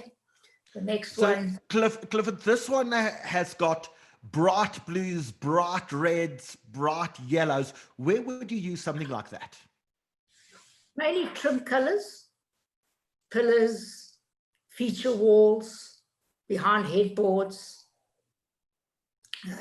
And Clifford, you were talking about, I think you mentioned to me something that every color's got, brings out, has a physiological effect on people, and actually has a huge effect on how people feel, on their moods, even their physiological. I said to you the other day, be careful not to paint red in a bedroom. Tell us why. Well, what was paint? Houses of ill repute were painted in red because it keeps you awake and it keeps you going. And obviously the ladies of the night wanted you out of the room very quickly. So red is not very good for a bedroom. As I said to you, black is no good for a child's room. Maybe a wall or a pedestal. If the child paints their room black, it's not a good sign. You take them off to a psychologist pretty quickly. All right. And are people still painting their houses white, Cliff? White is, you know, what do they say? When in doubt, use white. So white is still very popular shades of white. It's natural. White is considered a natural color. You can put anything with it. Makes the room, as you know, appear a lot larger. I love white personally, because you can put anything with it. So Cliff, if you look on your screen now, I took a few images that I love of Instagram, just of houses where black has been used as almost not just an accent color, but like something quite dominant. What do you think of something like that? Oh, look, I like, to me, it's got to be, to paint a house black, to me, it's got to be pretty modern like that, modernistic lines. The only problem with black, how it is that it picks up dust very quickly. It shows dust very, very quickly. So you've got to keep hosing it, but that's more of a charcoal. There, I would have probably used 1 or 2 colors on that house. All right. And just the last webinar, you gave us a tip on how to actually save money with paint. What was that tip? Just wash your walls, folks. So if you wash your walls before you paint, you're going to save 20%. So that's my discount for tonight. I won't be giving out a voucher. If you just wash your walls, especially with sugar soap, you're going to save yourself 20%. And your paint will spread even further. So you'll probably even save more money. But we clean to paint. We don't paint to clean. And that's a big fallacy. This here is a natural South African, what I call indigenous colors, which we've developed from places like Paternoster, Melkbosstrand, all those. I travel a lot, so this is already in store. So you can see very muted colors as well. Lots of undertones of black and gray. So you can, this as well. These are the latest colors we're going to be launching as well. Trying to get away a little bit from the grays, but we can't seem to get away from it. People are still gray crazy. Next one, Howie. Yeah, and there you can see there is a swing around the wall, slightly back more to the natural Tuscan colors, believe it or not. So Tuscan seems to be natural, terracotta seems to be dribbling back, but South Africa, but grey looks like it's here to stay. And also, are you seeing, are they when tiles come out, so obviously all the tile producers bring out stuff, and you say there are trends in motifs in housing, so now we're looking at very sort of straight walls, very modern glass, steel. Do you look at the paints and you coordinate with that, or do you Very good point. As I told you the other day, from our last webinar, I went to see this magnificent construction of about 40 million rands house, and the big problem is they can't decide on the flooring, and because it's open plan and similar how to that one house you showed, Howard, with it, actually very similar. Quite. I wonder if she copied that house. Now that I think of it, you can't really decide on the color. Flooring takes a very big part. If you're going to put tiles, you're going to put carpeting. Carpeting, by the way, seems to have died totally. Even at builders, we've seen a massive drop in wall-to-wall carpets. I think they've become quite costly, hard to clean, not that practical. Nice, I prefer them in bedrooms because it's nice in the winter. Tiles tend to be cold in a bedroom, but carpeting is definitely dying. So you have to try and match. Pull from your carpet, pull from your artwork. I've got a whole thing of where to begin. So it's not so easy to just choose a color. You've got to do a lot of homework before you choose the color. The nice thing about paint, as I said, it's the cheapest, easiest way to paint, to change your room or your house. You're not looking at walls. How often do people paint the interior of their home?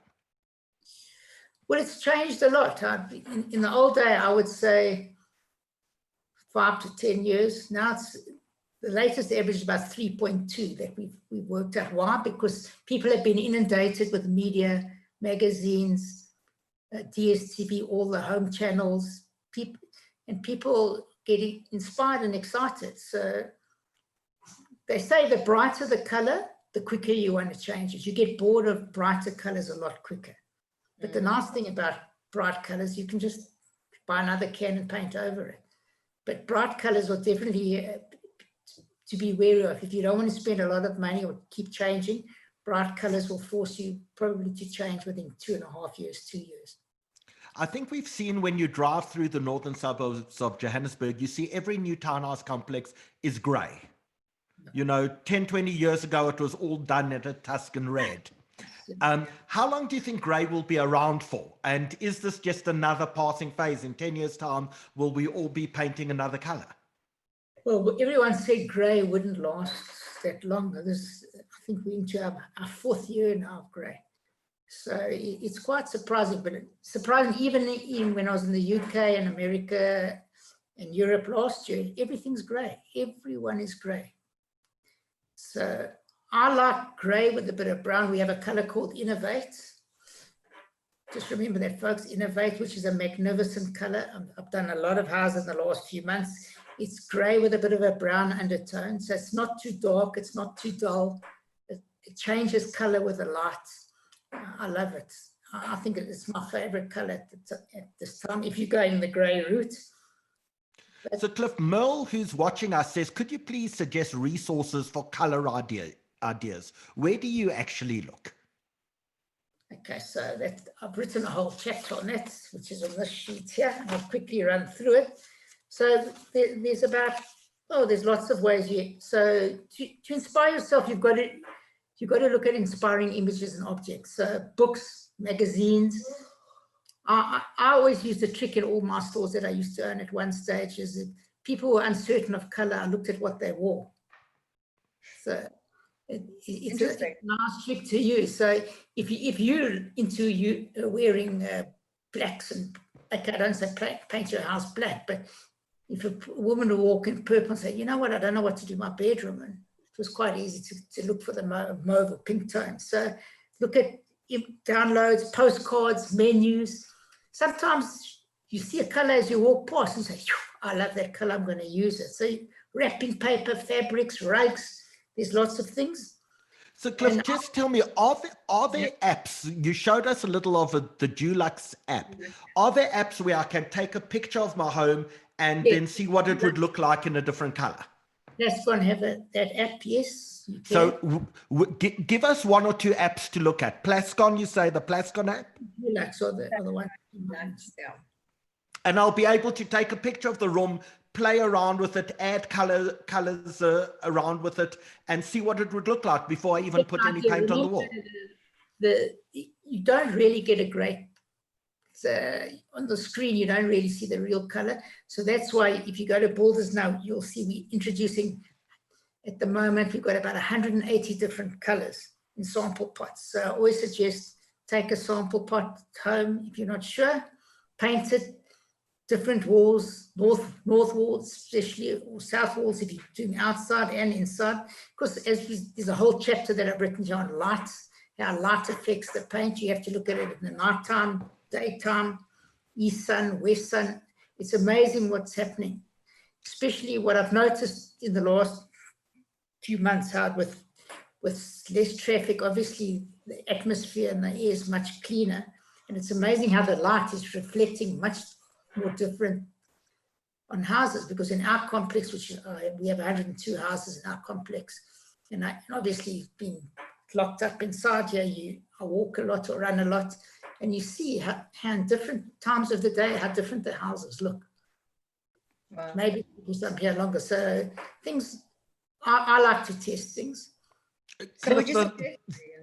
Sorry, the last question from me, Cliff, and then I'll hand back over to Dina, is if, for example, I've got grey outside my house, do I paint grey inside? Should I, in fact, have a completely different color inside?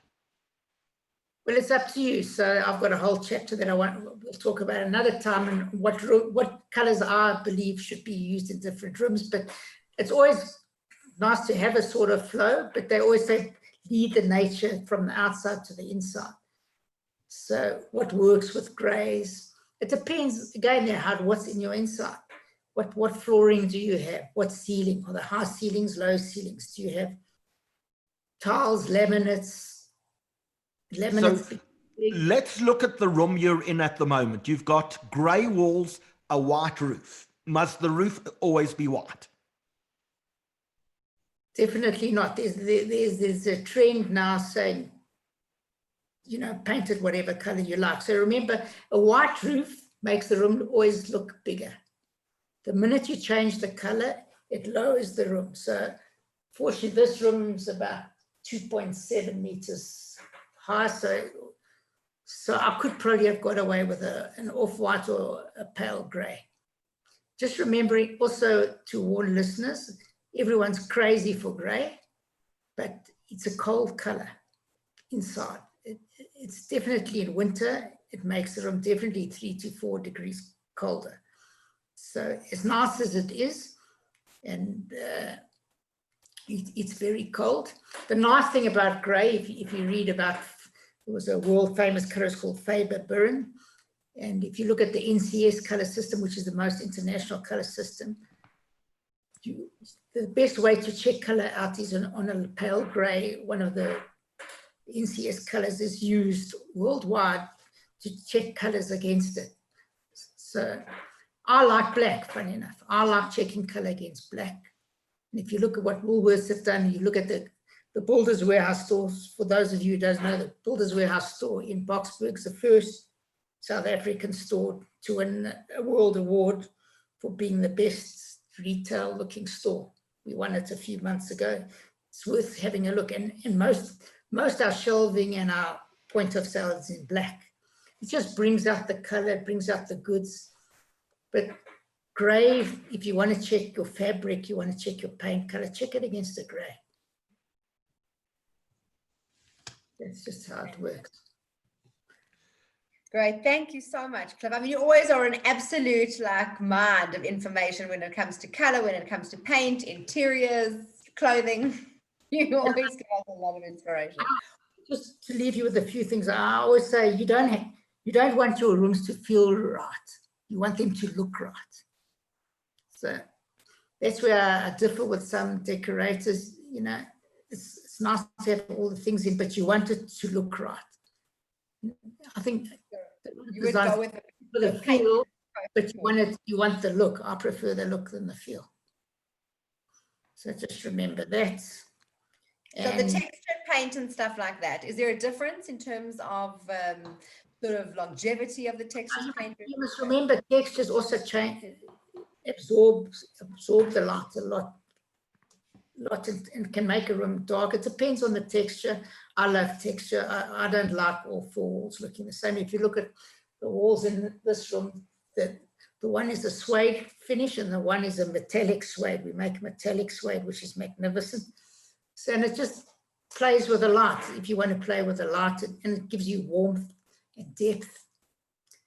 In actual fact, there is no rules. I believe that's where the world's going to go. I mean, I think brands are going to disappear to a large, big brands. It's the same as clothing. If you want to wear tracksuit pants, you want to wear corduroys, you want to wear culottes, you want to wear whatever.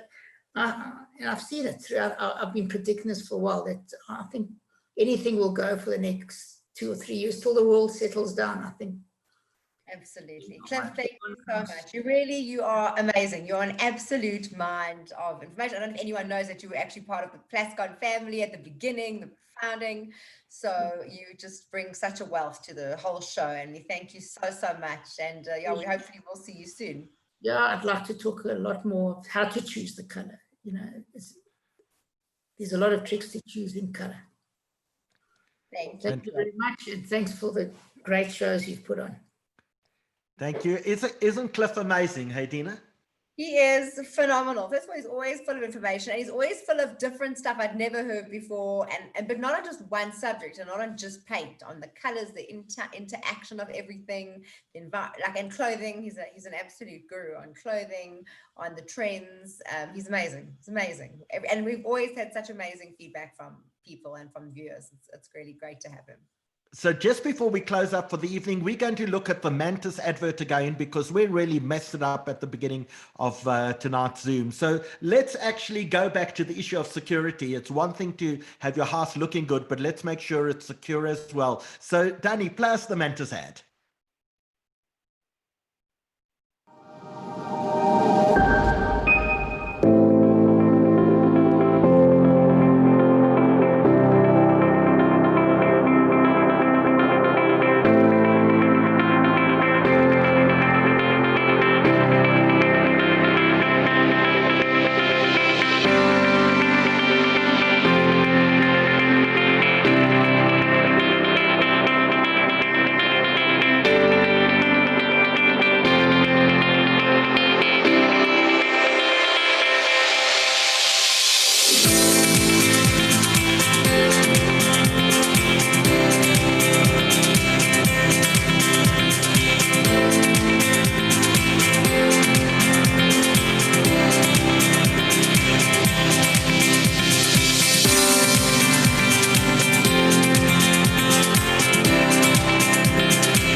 Mantis certainly keeping us safe wherever we are. So thank you to Mantis for all their support.